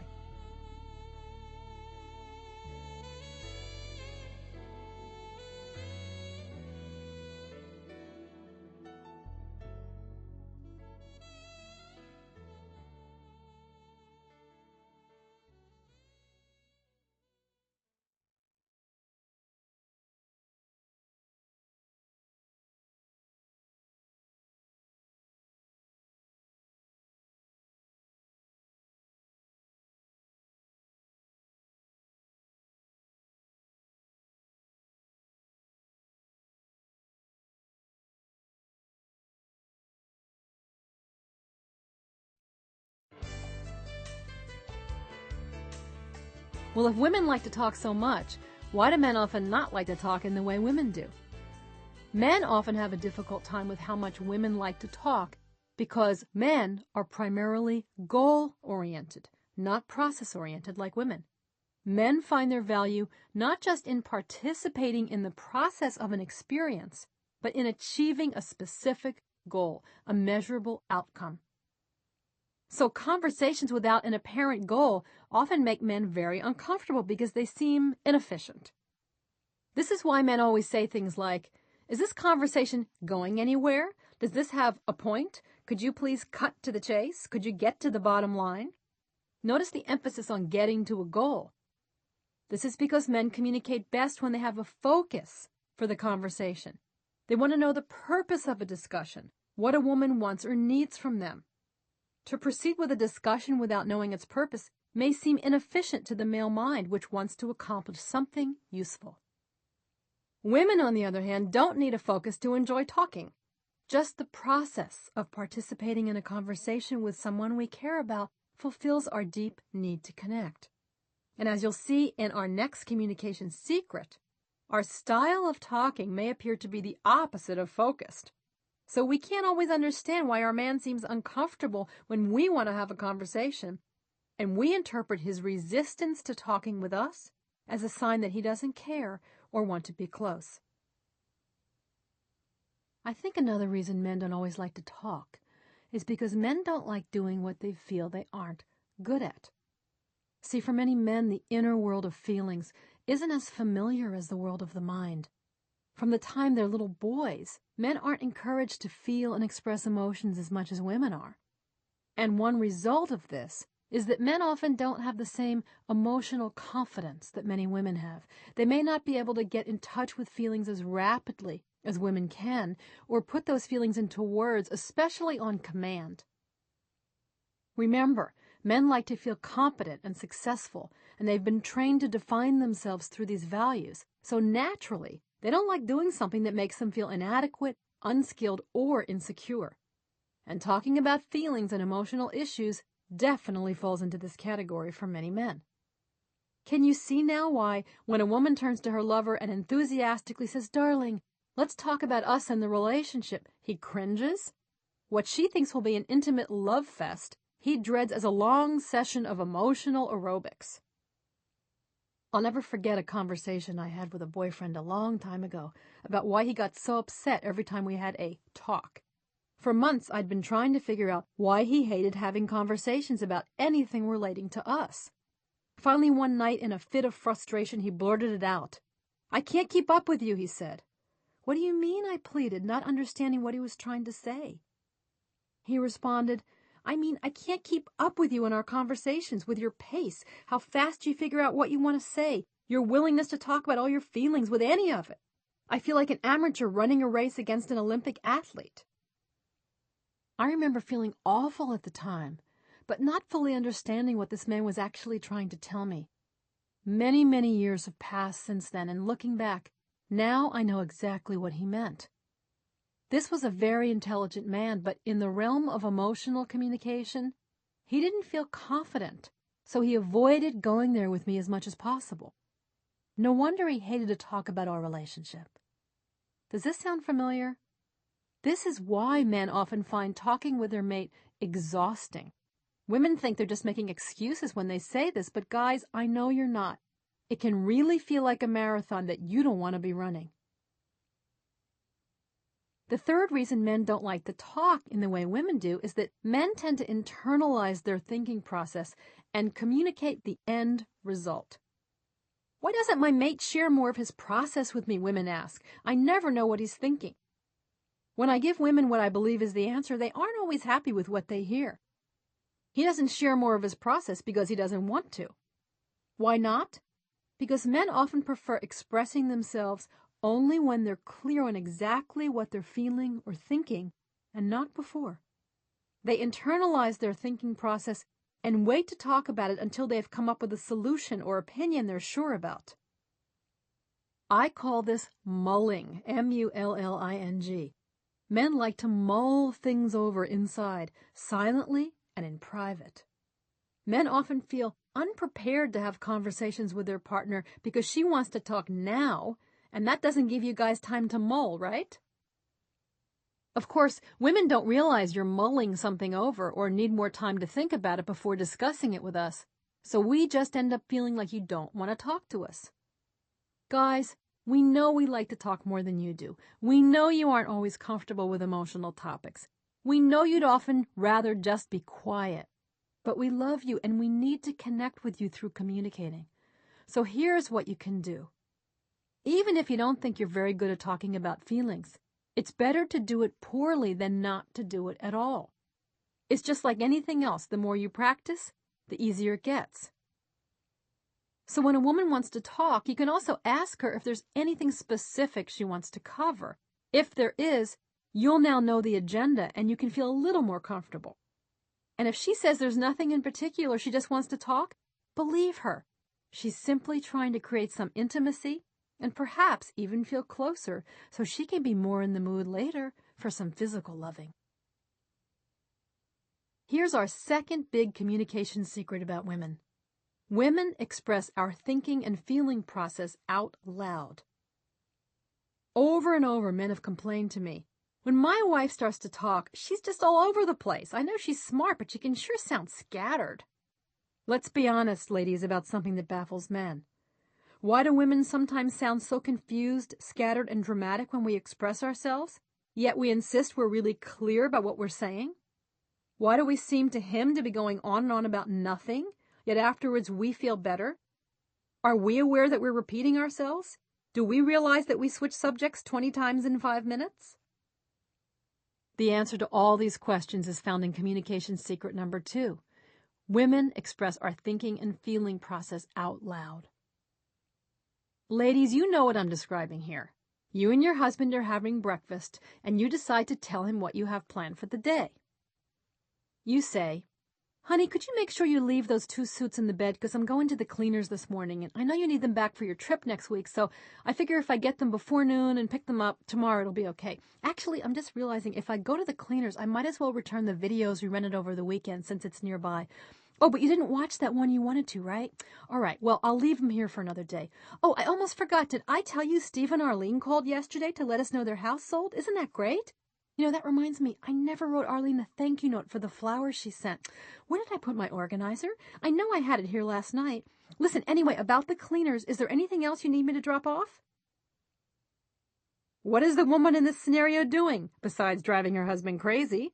She's expressing every thought she has out loud, allowing one to flow into the other. To her partner, it may appear that she's just rambling and rambling. But as any woman knows, she's not rambling. She's doing what I call spiraling. I came up with the term spiraling after studying the differences between how men and women think. In my lectures, I like to explain it by comparing the male and female thought process to our sex organs, because it's an easy and amusing way to remember this information. Imagine for a moment the female sexual area, our womb. It's actually circular in nature, kind of like a spiral. I believe women's minds reflect the circular nature of our womb and the way they work. We think in a spiral. Here's how it works. We express something we're thinking about. Then that thought reminds us of another thought. We begin talking about that. Soon we're reminded of something we've been trying to figure out, and we switch to that topic. And round we go like this, from one thought, from one feeling to another. It may seem to the untrained observer, a male of course, that we've forgotten about what we were originally discussing, but we haven't. If you listen for a while, eventually we'll cycle back to exactly where we started, right, ladies? That's why it's called spiraling. And we may repeat this process several times in the course of one conversation. Why does communicating this way in a spiral work for women? Because we're process-oriented. Hearing ourselves talk helps women get clear on what's going on inside of us. The process of expressing our thoughts out loud actually allows us to figure out what we're thinking and feeling. However, women's habit of spiraling drives most men completely crazy. Why? Well, let me spiral back for a minute to my analogy of how men and women think. If a woman's way of thinking reflects the circular nature of the womb, then to understand a man's way of thinking, we need to think about his sex organ. So visualize it. It's straight. It points in one direction.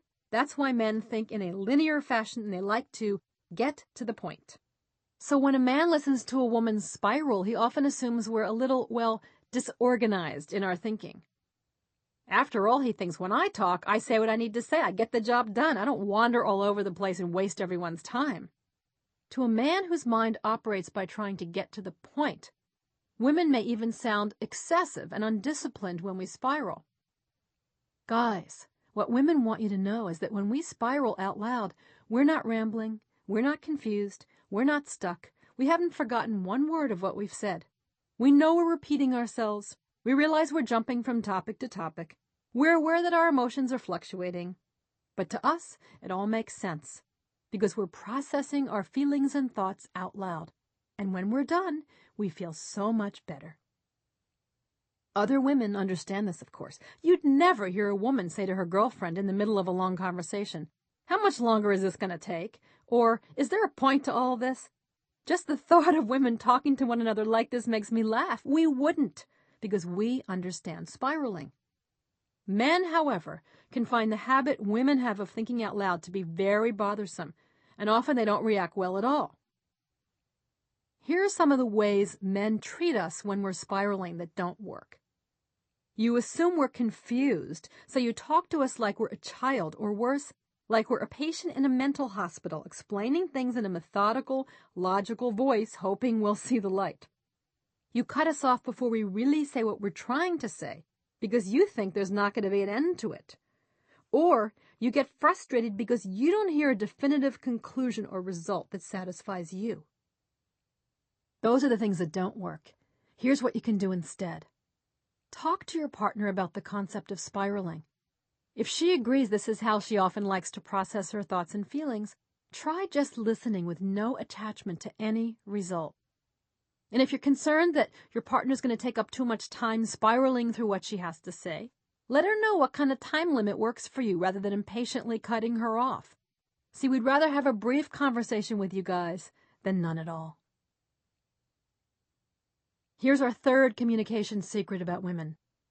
Women communicate with details. Here's a true story to illustrate this point. This story was told to me by one of my best friends, Angela, about a conversation she had with her fiancé, Howard. Angela and Howard were having dinner at an upscale restaurant in New York City. The waiter brought them a bottle of wine they ordered and poured a glass for each of them. "Let's make a toast," Angela said. "Okay. Cheers," answered Howard, clinking his glass against hers.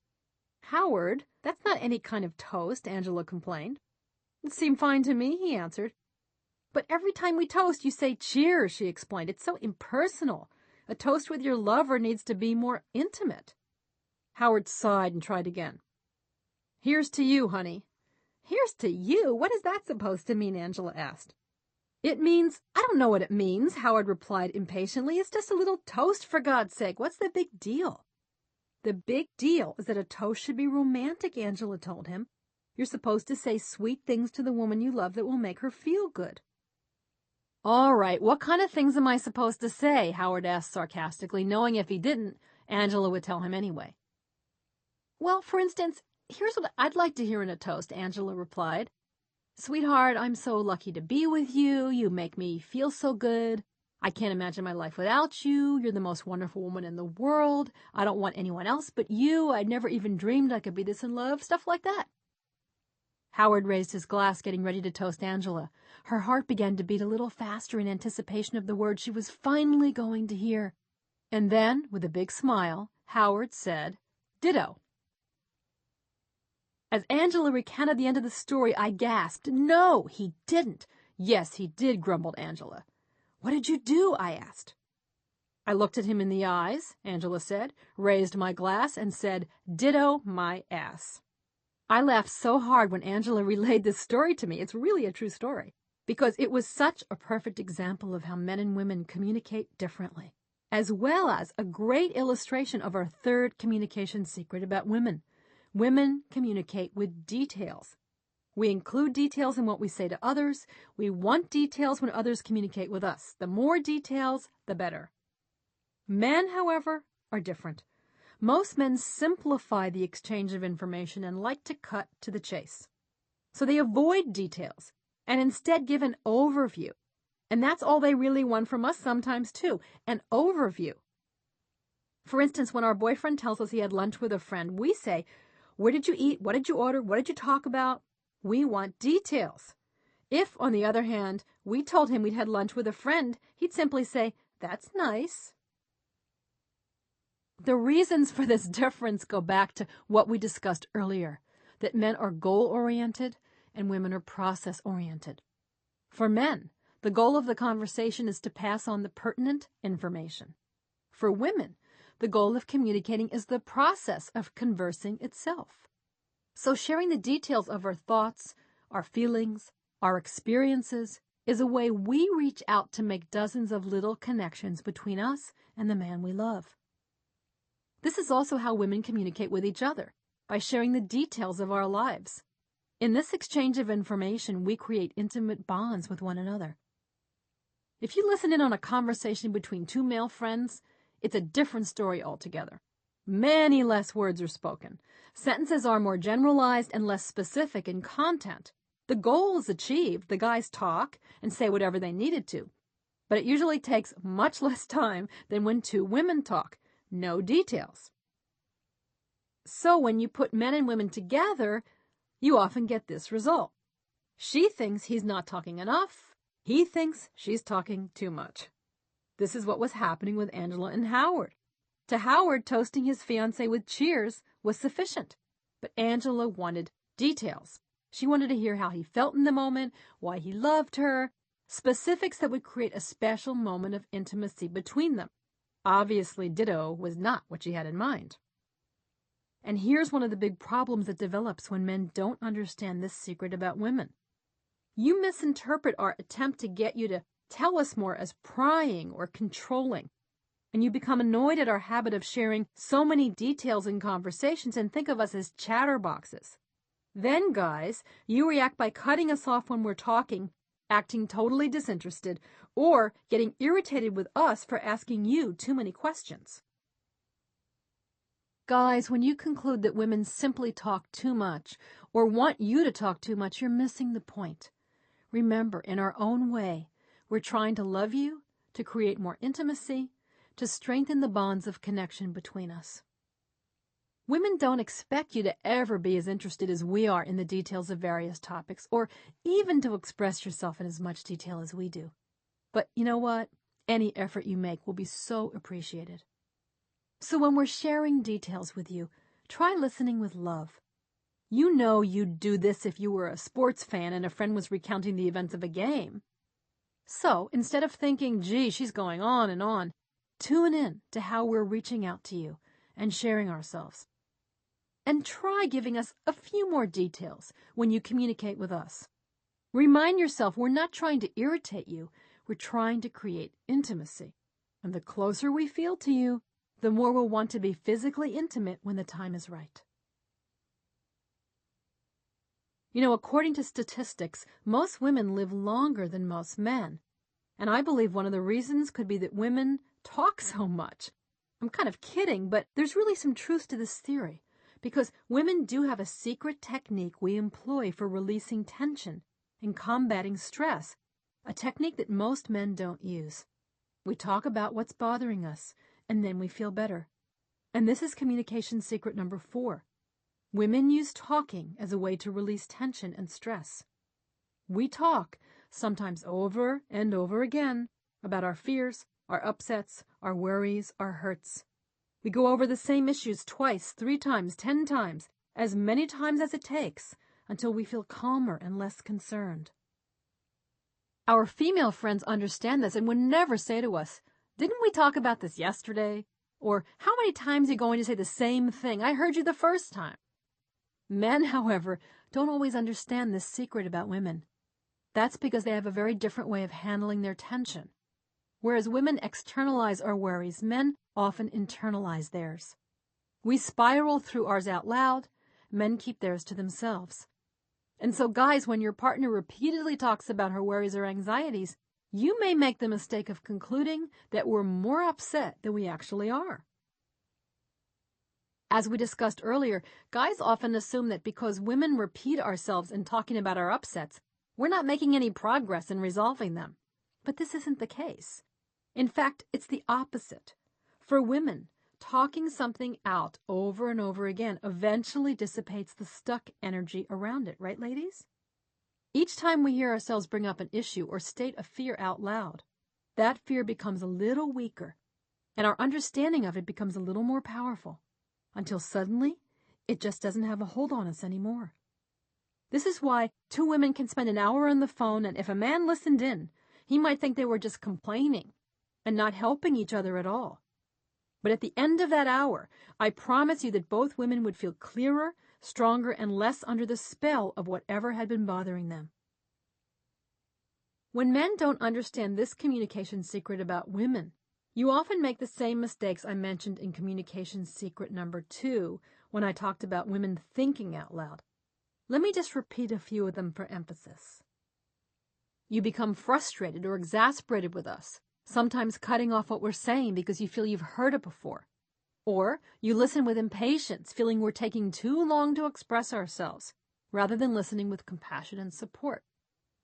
So guys, here's what you can do instead.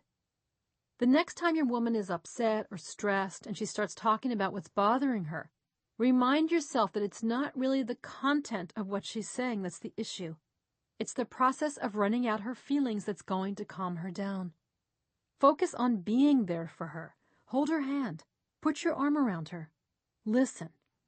When she's done, tell her you hope she feels better having talked about it, that you're there for her whenever she needs to talk again. And by the way, try doing this yourself the next time you feel stressed or anxious. Maybe you'll see why we like talking so much. Finally, here's communication secret number 5. Women minimize how upset we are.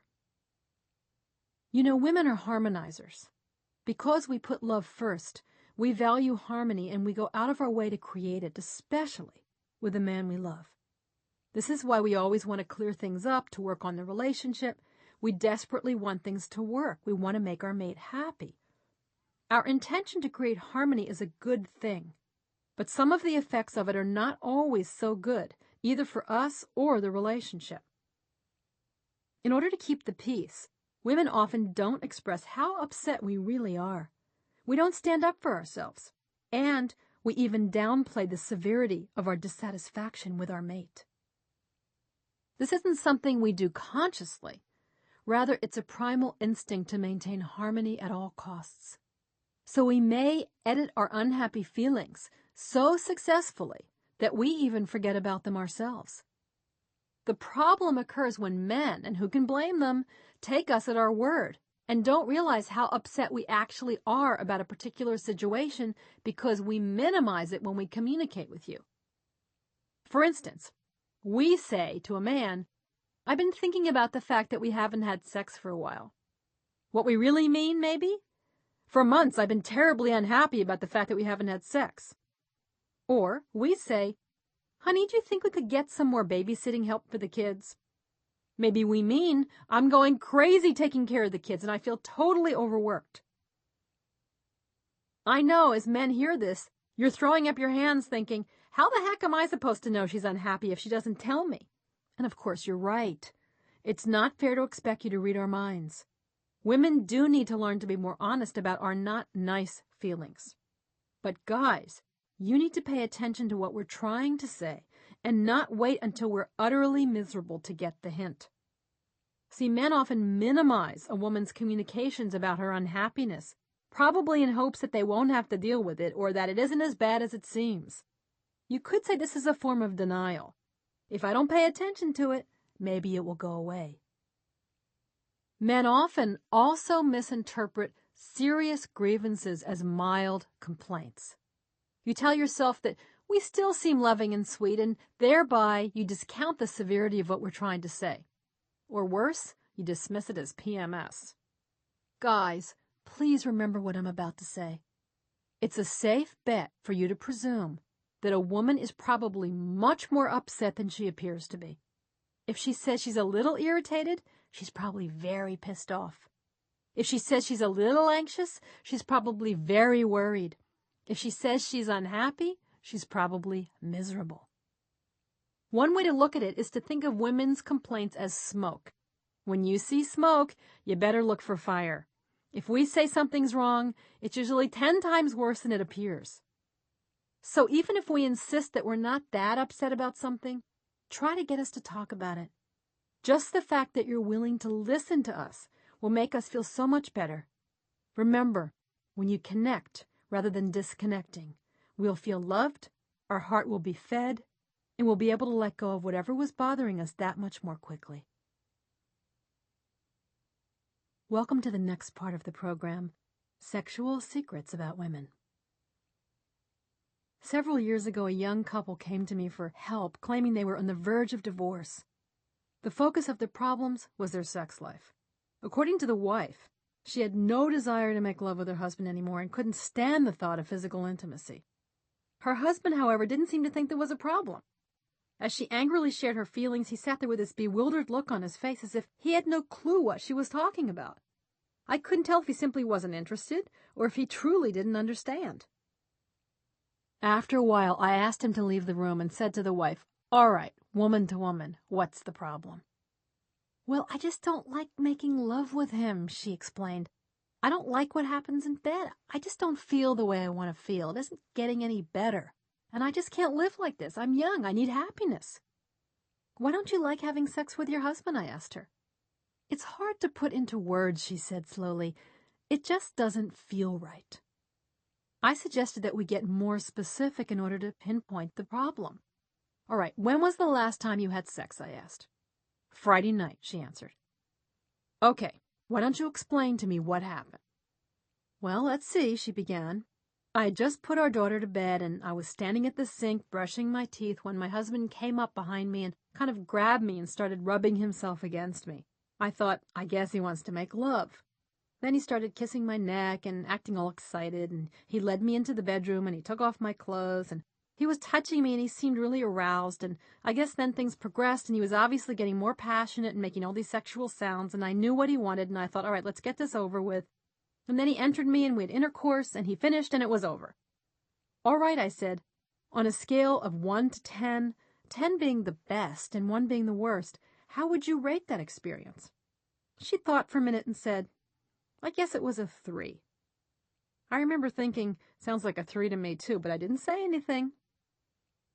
Now it was time for her husband to join us. I turned to him and said, as you know, your wife seems really unhappy with your sex life. She keeps telling me that, he admitted, but I can't figure out what the problem is, and when I ask her, she can't explain it to me. I asked him, how do you feel about your sexual relationship with her? I'm totally happy with it, he smiled, except I just wish she liked it too. How interesting, I thought. A wife who hates their sex life and a husband who loves it. I must be missing something. I decided to get really specific. Your wife told me you made love last Friday night. Could you tell me on a scale of 1 to 10, 10 being the best, 1 being the worst, how you would rate the experience of making love with your wife that night? Sure, he replied with confidence. It was a 9. When his wife heard this, she turned bright red and exclaimed, a 9? It was barely a 3. See what I mean, Barbara? Her husband looked totally confused and insisted, no, it was a 9. What was going on here? It was as if they'd had 2 completely different experiences. Well, I wasn't about to give up, so I said to the husband, describe your experience of what made it a 9. Well, my wife was standing at the sink brushing her teeth. She'd just put our daughter to bed. I saw her there and felt really turned on, and I was in the mood to make love, so I started kissing her neck. Then we moved into the bedroom. I took off her clothes, and then I was touching her. I guess you'd call it foreplay, and in a little while I entered her. Soon it was over, and that was it. It was great. It was a 9. As I was listening to this man, I could tell that he really did love his wife and enjoyed making love to her. He seemed like a sweet, sincere guy, and I knew there was a piece of this I still wasn't seeing. Suddenly, I had an idea. I said to him, instead of telling me the events that happened, I did this, I touched her here, can you tell me what you were thinking and how you were feeling inside from beginning to end? He thought for a minute and said, okay, I'll try. Let's see, I was standing in the bathroom looking at my wife. I guess I was thinking about how wonderful she is with our daughter. She had just put her to bed so tenderly and sung her this song, and also how hard she works to take care of the family, and I got this rush of love and just had to go up and hold her. I looked over at his wife and noticed she suddenly was listening very intently. Go on, I told him. Then I was kind of hugging her and kissing her neck, and she smelled really fresh and clean, and her hair was so silky. I've always loved my wife's hair. And I thought to myself, gosh, she smells so delicious, and I started to get really turned on. When I glanced at his wife, I was amazed to see that she had tears in her eyes. Then the man continued.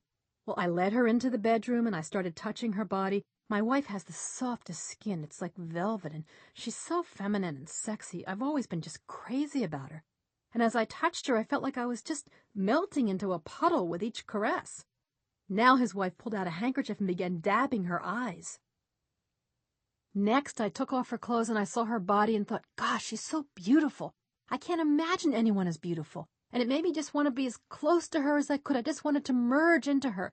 Tears were pouring down his wife's cheeks as she sat forward in the couch, not wanting to miss a word.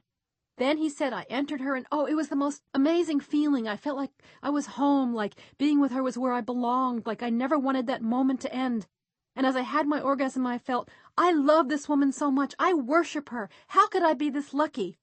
His wife, unable to contain herself any longer, leapt off the couch, threw her arms around her husband, and cried, "That's a 10! That's a 10!" Well, I'll never forget this moment. It contained so much revelation for this couple, and for me as well. This man truly adored his wife, but when he made love to her, he didn't express anything that was going on inside of him. He just did things on the outside to her body. Since she didn't know he was feeling all that love and intimacy, she presumed he just wanted sex, and this turned her off. As soon as she heard him describe how he was feeling, it drew her attention to his heart, and the fact that he really was making love to her and not just having sex. And that's what made it a 10. What is it that makes lovemaking a 10? It's the intimacy. It's the connection between your heart and the heart of your lover. That's why the husband said he was so happy with their sex life. He was feeling the love. He just wasn't doing a good job of sharing those feelings with his wife.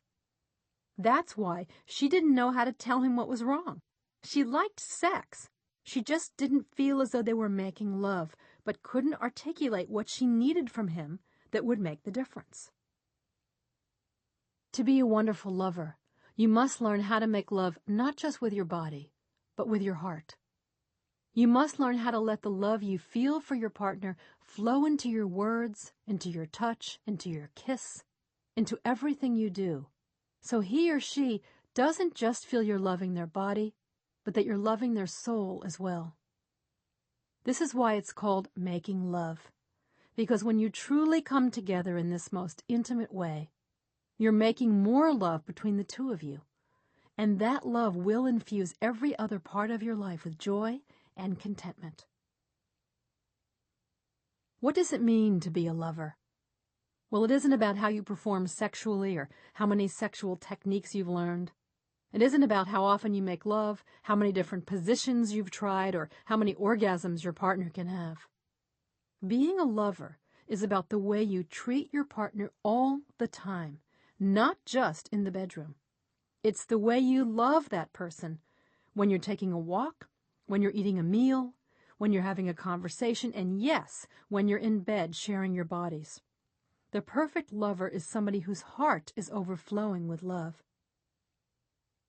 In this part of the program, I'm going to share with you 5 sexual secrets about women that will help you turn mere sex into true lovemaking. What you'll hear focuses on what women want men to know about sex, all the things women told me that they want me to tell you guys. Let's face it, it's difficult for us to talk to one another honestly about sex. And I think it's even harder for women because we've been taught that nice girls don't talk about such things. We're also afraid we'll sound pushy or demanding if we tell men what we want, or maybe we'll sound like we're criticizing our partner. Sometimes we don't know how to express what we feel, or even how to say it correctly. Men, I've spent years listening to what women want men to know about sex, and the 5 sexual secrets I'll be telling you are invaluable. They'll help you be even more of a wonderful lover and partner than you already are. And you're in luck, because I'm a woman. After all, shouldn't you learn about what women want in bed from another woman and not a man? If I tell you something, you can be sure it's because I know from experience that it's true. And ladies, these secrets will help you understand more about yourselves, your body, and how to articulate your needs to the man you love. Sexual secret number 1. Women need to be turned on in their head and heart first. Here's the difference between how men and women become aroused. How a man becomes aroused. Imagine a woman starts caressing her partner. His nerve endings receive the information that an attempt at arousal is taking place, and they send the information directly to his genitals. Like magic, in a few seconds, voila, his penis responds, becoming erect. Successful arousal has taken place. Now, how a woman becomes aroused.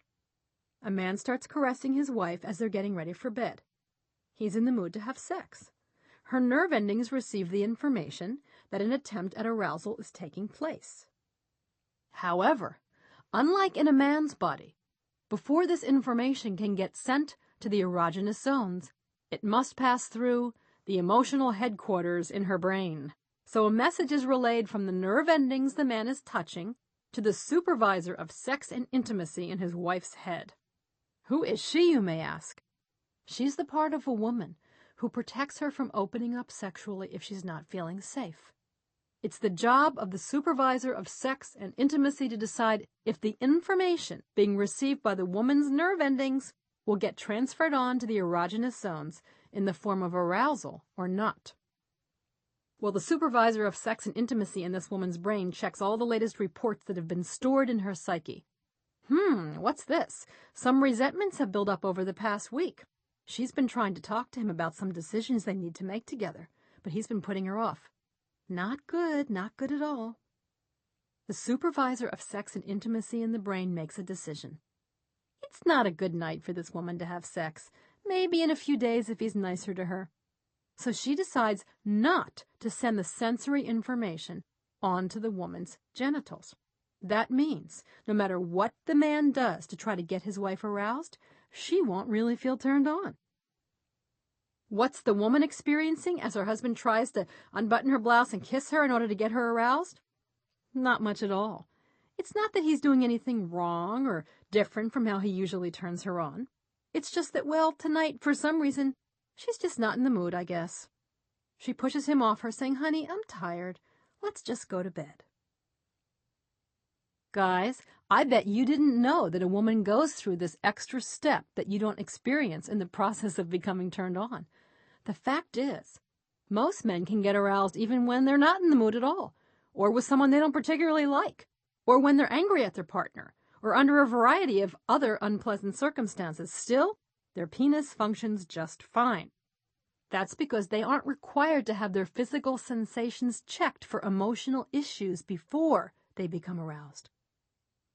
For women, it's a whole different story. Our bodies don't just respond to touch and automatically get turned on. Our head and our heart have to be turned on first. Then our bodies follow. This explains why so many women are not in the mood to have sex as frequently as their male partners. What it takes for us to be in the mood is much more than what it takes for him. This is such an important point to remember, guys, and why I always say a woman's most essential erogenous zone is our heart. When you learn how to fill a woman's heart with love, it will overflow into the rest of our body, and we will want you. Each time you take our hand, stroke our hair, or plant a kiss on our lips for no reason at all, it's as if you're saying, "I love you." We literally feel our hearts fill with contentment. And when our hearts are full, we can get in the mood to share our love with you sexually. Remember all you've heard in this program about feeding your partner's heart, using words to make her feel appreciated, making her feel safe, loved, and valued? What I've really been describing to you is emotional foreplay. Guys, this is one of women's most common complaints about men, that you skip the emotional foreplay and go directly to the physical. Here's what one woman said to me about the need for emotional foreplay. "The only time my husband touches me," she says, "is when he wants sex. I'm a very affectionate person, and I need more physical affection in general, hugging, hand-holding, cuddling. When he tries to get me turned on and hasn't touched me all week, I feel violated and used and definitely not in the mood to make love." Please, guys, listen to what women have been trying to tell you. We love you. We want to connect with you physically as much as possible. But don't wait to touch us and love us until you want to have sex. When you do, we won't be ready to receive you with the passion and acceptance you deserve. That's just the way our psyche is designed. Here's another way to understand the importance of emotional foreplay. Each of us has a door that opens up into the room of our sexual passion. A man's door has one lock. You need only one key to open his door, and that's the key of physical touch. If you caress a man in the right way, presto, his door opens and he's turned on. Women, on the other hand, have two locks on the door that leads into our sexual passion. One lock on our body and a second on our heart and mind. So a man needs two keys to open the door to our body, the key of physical touch and the key of love and intimacy, physical foreplay and emotional foreplay. Guys, the mistake you make is often trying to open our door using only one key, the physical key, and you wonder why you can't get into the sex room. You forgot the other key. If a man is really good at turning a woman on in her head and heart by making her feel loved and adored with emotional foreplay, whether with words, non-sexual affection, or the other techniques we've talked about, she may surprise him and open both doors before he even knows what's happened. You can tell you've been a success at emotional foreplay, guys, when your partner is already turned on before you even get to the physical foreplay. But most of the time, you do need to use both keys to open that door of our desire. Here's sexual secret number 2. Women need to be relaxed and free from distractions in order to desire sex. You know, men always ask me, why does it seem so complicated to get women in the mood to make love? Don't they ever just get turned on? I feel like there's some magic formula, but I don't have any idea what it is. It's easy to see why men become frustrated in their attempts to understand a woman's sexual nature. It's because we're so different from one another. Guys, I know it's difficult for you to comprehend why sex often seems like a big ordeal to women when it's so easy for you. Sexual secret number 2 will help explain this. Women need to feel relaxed and free from distractions. This need goes back to the way a woman's mind works and how different that is from how a man's mind works. See, we don't compartmentalize, and men do. Remember we talked earlier about the mind as being like a house with many rooms? Men tend to focus on whatever activity is in each room, like the love room or the work room. And when they leave that room of their awareness, they block out whatever is going on in there. Women, on the other hand, flow from room to room with all the doors open. Wherever they are in the house of their consciousness, they're acutely aware of what's going on in the other rooms of their mind. How does this apply to sex? When a man decides he might like to have sex, he simply goes to the sex room of his consciousness. He leaves behind whatever is taking place in the other rooms, work, the kids, chores, distractions. He's in the sex room, ready to go. For women, however, there is no sex room. There's the whole house of their mind, of their relationship. This is why women can't just get themselves in the mood to have sex at any time. We have a difficult time turning off whatever else is going on in our lives, in our family, in our day, and throwing ourselves into having sex. We need to be relaxed and free from distractions. See, men have an advantage over us here. They can compartmentalize their issues, blocking out what's bothering them so they can still enjoy being sexual. This isn't so easy for women. If our child is sick, it's hard for us to be in the mood. If we had a disagreement with our partner a few hours before, it's difficult for us to be in the mood.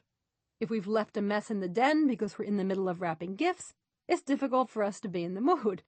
You get the picture, guys. It's really not even about you all the time. This also explains how women sometimes behave during sex. We can become easily distracted by just about anything. We'll think, what's that noise? Or, oh no, I just remembered I forgot to call the dentist office back. A man's typical response to these comments is, as he proceeds ahead with whatever he was doing, hoping you'll forget about the interference and continue making love. The need to be relaxed in order to be in the mood for sex goes one step further. When a woman is tense, she'll have a hard time getting turned on. We know this about ourselves, so we avoid getting into a situation where we're lying there with our partner too tense to feel anything pleasurable. Often, this is why we procrastinate about having sex, or, guys, why we ask to cuddle, knowing that if we proceed with lovemaking right away, it won't turn out well.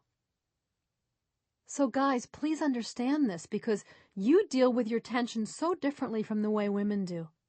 Men use sex as a way to deal with their stress and release tension. Women want to get rid of the stress and tension beforehand so they can get in the mood for sex. See the difference? This difference in how we handle tension causes problems in our relationships. A woman is feeling anxious or distracted, but her partner doesn't understand her need to relax or shift gears before lovemaking occurs. Many women complained about this on my surveys, particularly mothers. My husband and I fight about sex all the time, one woman said.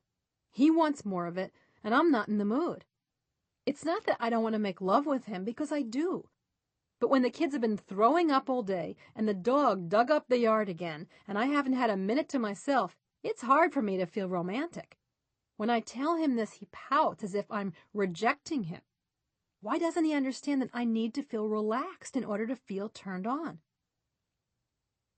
Guys, a woman needs to feel like a woman, and not like a mother, in order to be in the mood for sex. That means either the man needs to do something to make her feel like a woman, or she needs to do this for herself. And see, this is one of the reasons women often request that their husbands spend intimate time with them. It's not about the dinner at a restaurant, or the walk around the block, or the conversation on the couch. It's about grown-up time versus mommy time.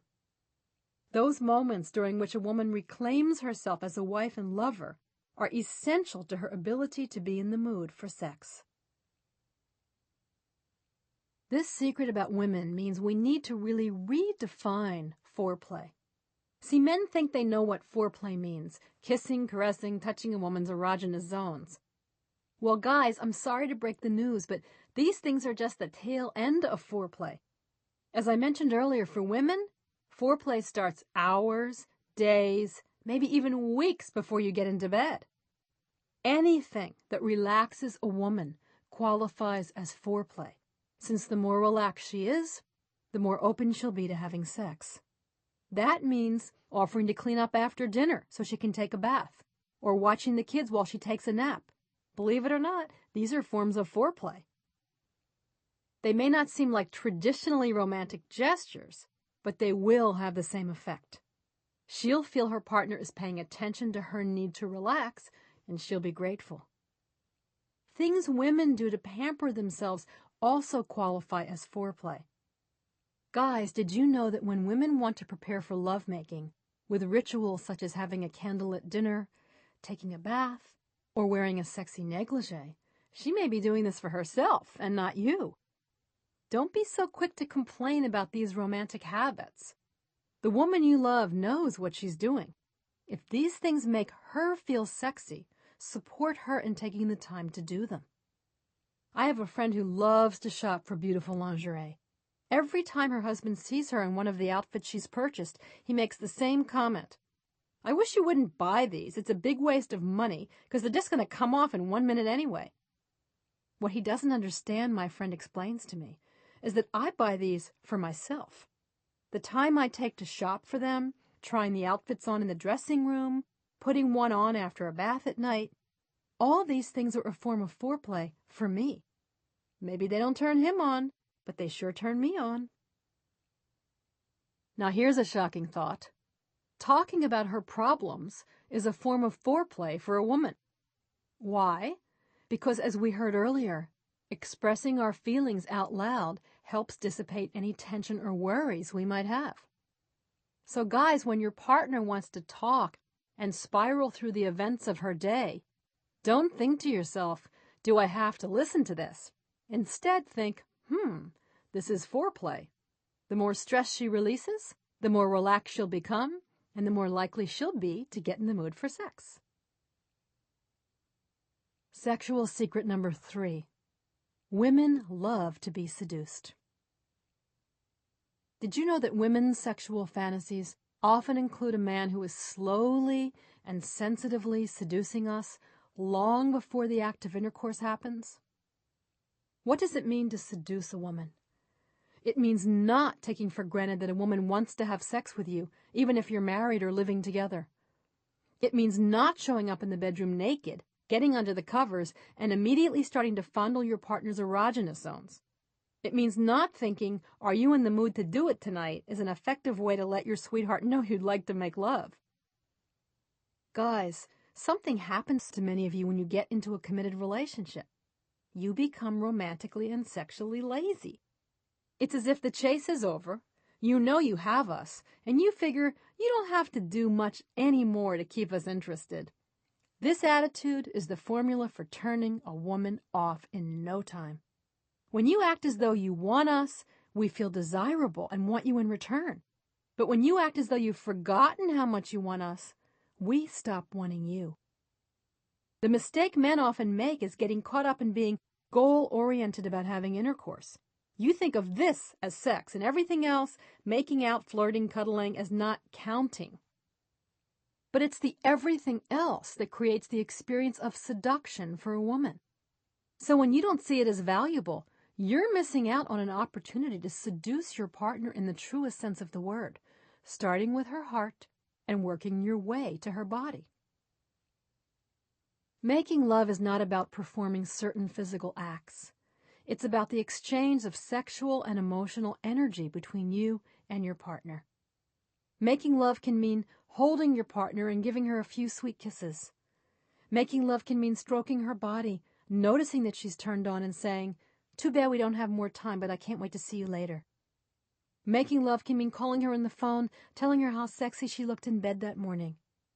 When you expand your concept of what making love is, you will find innumerable opportunities to seduce your partner. Sexual secret number 4. Women hate to be rushed.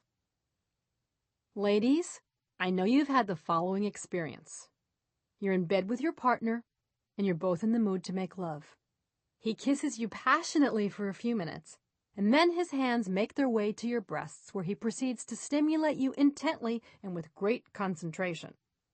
He spends a few brief minutes on each breast, and then one of his hands jumps down to your vagina, into which he quickly inserts his finger, determining how ready you are. If you appear sufficiently lubricated, all foreplay ceases, and he gets on top of you so his penis can enter you. If you're not wet enough, he goes back and repeats steps 1 and 2.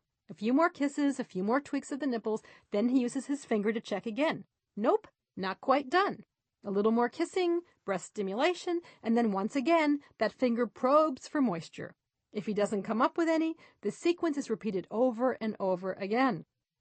Years ago, I named this maddening procedure checking the roast. It's a terrible habit men have when they're rushing in bed, hoping to get us ready for penetration. We're lying there thinking, is he kidding? This is what he calls foreplay? And each time he checks the roast, we become increasingly tense and pressured to produce a result, thus ensuring that it's going to take even longer. Now, I know most men have heard somewhere in their sexual education that women take much longer than men to become fully sexually aroused. This is true. Men can be fully aroused and ready for action in a matter of seconds. Women take, well, we take as long as we take. It's different every time and depends on all the factors we've been discussing. Often, guys, you forget this vital piece of information about a woman's body and you get lazy and impatient. Making love becomes about preparing a woman for penetration rather than about celebrating each other's bodies and sharing your love. Frankly, women hate when we feel you rushing and attempting to get us ready. Guess what, guys? If that's your focus, you'll fail because you'll only be using one of those keys we talked about earlier, the physical key, and forgetting the really important key to the heart that, to be blunt, will produce more lubrication than any technique ever could. Listen, you wouldn't put your car into 4th gear directly from 1st, would you? No, the car would stall. So why would you take your lover for a ride without warming her up first by running through all her gears? I'm referring to true sexual foreplay. Not the perfunctory kind I just described, a few kisses, a little breast action, check the roast to see if she's done. I'm talking about really loving and worshiping your partner's body. On behalf of women everywhere, I say to men, slow down. Stop approaching having sex with your lover as if you're trying to get it over with. This isn't a race. You definitely don't get extra points for finishing quickly. In fact, the opposite is true. The longer you take, the better it will be for her and for you too. Sexual secret number 5. What a woman's clitoris would tell you if it could talk. Most women I know have had that awfully frustrating teeth-gnashing experience of lying there while our beloved diligently and passionately touches our vagina in the wrong place for a long, long, ever so long time. We squirm hopefully to the left, to the right, forwards, backwards, hoping that simply by the process of elimination, his untrained fingers will land on our anxiously waiting clitoris. But no, somehow in spite of all of our yogic contortions, he stubbornly misses just where he should be touching by a few centimeters, and annoyingly grinds into some anonymous spot on our female geography, all the time wondering why we aren't writhing in ecstasy. At other times, our partner does find our clitoris, but touches it in a way that is guaranteed to be totally ineffective, not to mention frustrating. Why is he doing that to it, we wonder to ourselves, as we lie there feeling like we want to scream, and not with ecstasy. What could possibly make him think that would feel good? Do I have to draw him a map with detailed instructions? Actually, the answer is yes. Because, ladies, men don't have a clitoris, so they don't know what it feels like or how it works, and unless some bold woman has educated them, they have no way of figuring it out for themselves. Guys, if our clitoris could talk, and I know this is a weird analogy, but bear with me, the first thing it would say to you would be, I am not a miniature penis, so don't treat me like one. Here's the deal. Men often find the vagina quite mysterious. After all, most of its essential parts are hidden from view, and there seems to be a lot going on down there and so many areas to choose from. Should he touch here or here? Does this feel good? Does that do anything for us at all? Exactly where is the right spot? Why all this confusion? Well, think about a penis for a moment. It's big, it sticks out, it has a huge surface area, and you can touch it just about anywhere and it'll feel fantastic to the owner. Now, your man knows that. In fact, he's probably touched himself many times, usually without focusing on any particular spot. Pleasuring himself doesn't require much skill, to be honest. He just kind of grabs the whole thing and he's a happy camper. This explains why men often think of the whole vagina as a differently shaped penis. They figure everywhere on it feels good, just like their own sexual organ, and proceed to touch a woman in ways that do absolutely nothing for her. Oh, how women wish this were true, that we had this big, circular sexual organ, and that every spot on it was as sensitive as a penis. But sadly, this is not the case. All things are not created equal, and unlike the generous size and convenient layout of a man's very sensitive penis, most, if not all, of the sexual sensation that produces pleasure for a woman is focused in a tiny, tiny, temperamental piece of flesh known as her clitoris. Now, since you don't have one, guys, here's a brief guide to the clitoris I think you'll find useful. Imagine for a moment that your penis was only 1/16 of an inch big. I know it's a frightening thought, but bear with me. It's partially hidden under folds of skin, and even when that skin is pulled away, you can't really see the whole thing. Now imagine that, unlike a penis, this minuscule sexual organ doesn't always enjoy being touched. In fact, sometimes when it's fondled, it actually hurts. At other times, it feels numb. And yes, sometimes it feels wonderful, but only when it's stroked in a certain way. Welcome to the confusing, mysterious world of a woman's clitoris. I highly recommend that you become well acquainted with the clitoris. Why? Because that's where all the action is for a woman in terms of intense sexual pleasure. Guys, you can't imagine how sensitive and complex the clitoris is. Even we don't always know how it's going to respond, so of course it's going to be even more difficult for you. But here are just a few basics to remember. First, don't treat it like you would a penis by grabbing it or applying way more pressure than most women like or can stand. Don't press it like a button, hoping for some magic result. The only response you'll get will be your woman wanting to smack your hand away. In the beginning, indirect touching is best. Direct pressure on the clitoris isn't what creates the most pleasurable sensation in the beginning. You can stroke the sides, you can graze your fingers over the top, you can circle around it. Ask your partner how she likes to be touched. Better yet, have her show you. Hopefully she's an expert on it. And no matter what you think you've learned with previous partners, each woman is unique, so you have to start from scratch. Next, memorize this phrase. Variety in the beginning, consistency at the end. A big mistake men make, whether with their hands or their mouth, is thinking they're supposed to do the exact same thing over and over and over from the beginning. Most women find this annoying.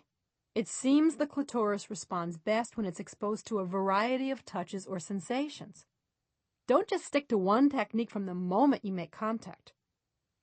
However, although changes are good in the beginning, they're irritating and frustrating towards the end when a woman approaches orgasm. Rhythm is the key for women when it comes to, well, coming. If your partner seems to be approaching orgasm, don't keep changing what you're doing at that point, please. Find something that seems to be working and stick to it. Have you ever noticed that a woman will grab your hand or grip your head into place as she nears climax? Men think these are gestures of passion, but what we're trying to tell you is, don't move. Keep doing what you're doing. There's nothing more frustrating than being almost at the point of orgasm and the guy decides to be creative and change his technique. Forget about everything you've learned, guys, watching X-rated movies where a woman is in some exotic position having a screaming orgasm. This is totally unrealistic. For most women to come, the clitoris has to somehow be stimulated either directly or indirectly.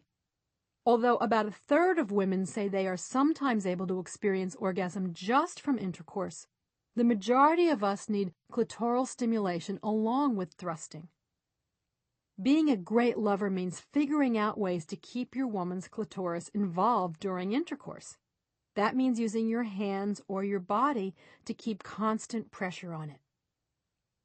One method that really works is called the coital alignment technique.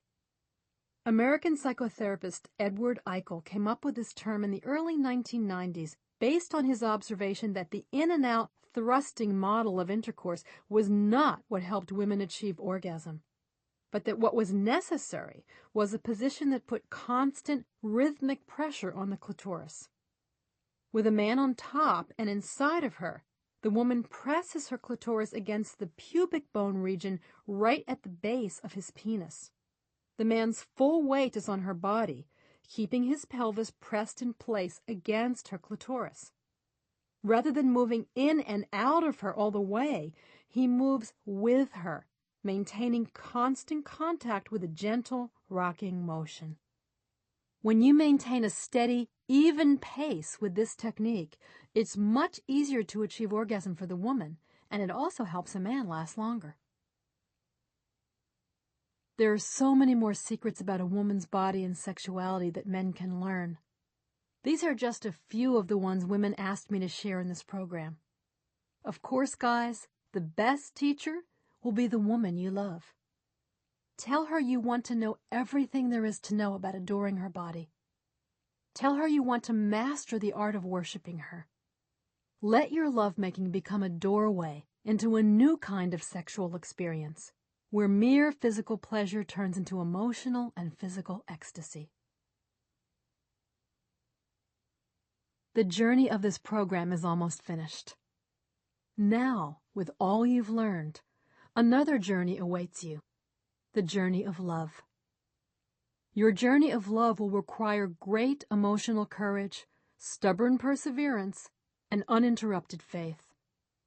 Sometimes on the journey of love, you'll feel lost and not be sure where you're heading. Sometimes you will feel tired and disheartened and wonder if you should even have started the journey in the first place. But on the journey of love, there will also be great moments of joy, profound revelation, and unimaginable sweetness, as love transforms you like nothing else can. And one day, you will realize that through all of its ups and downs, your journey has taught you that your capacity to love is way beyond anything you could have ever imagined it to be. And, in the end, that love you feel in your heart will be the true gift and the ultimate reward for having been a traveler on the sacred and mysterious path of love. Do not give up on love, dear friends, no matter what.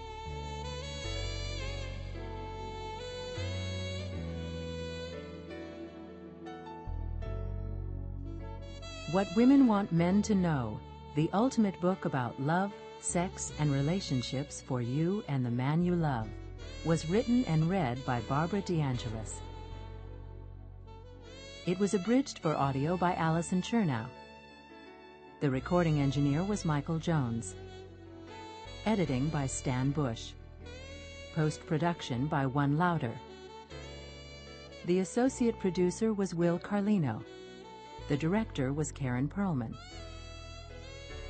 What Women Want Men to Know was produced by Linda Ross. This has been a presentation of Simon & Schuster Audio.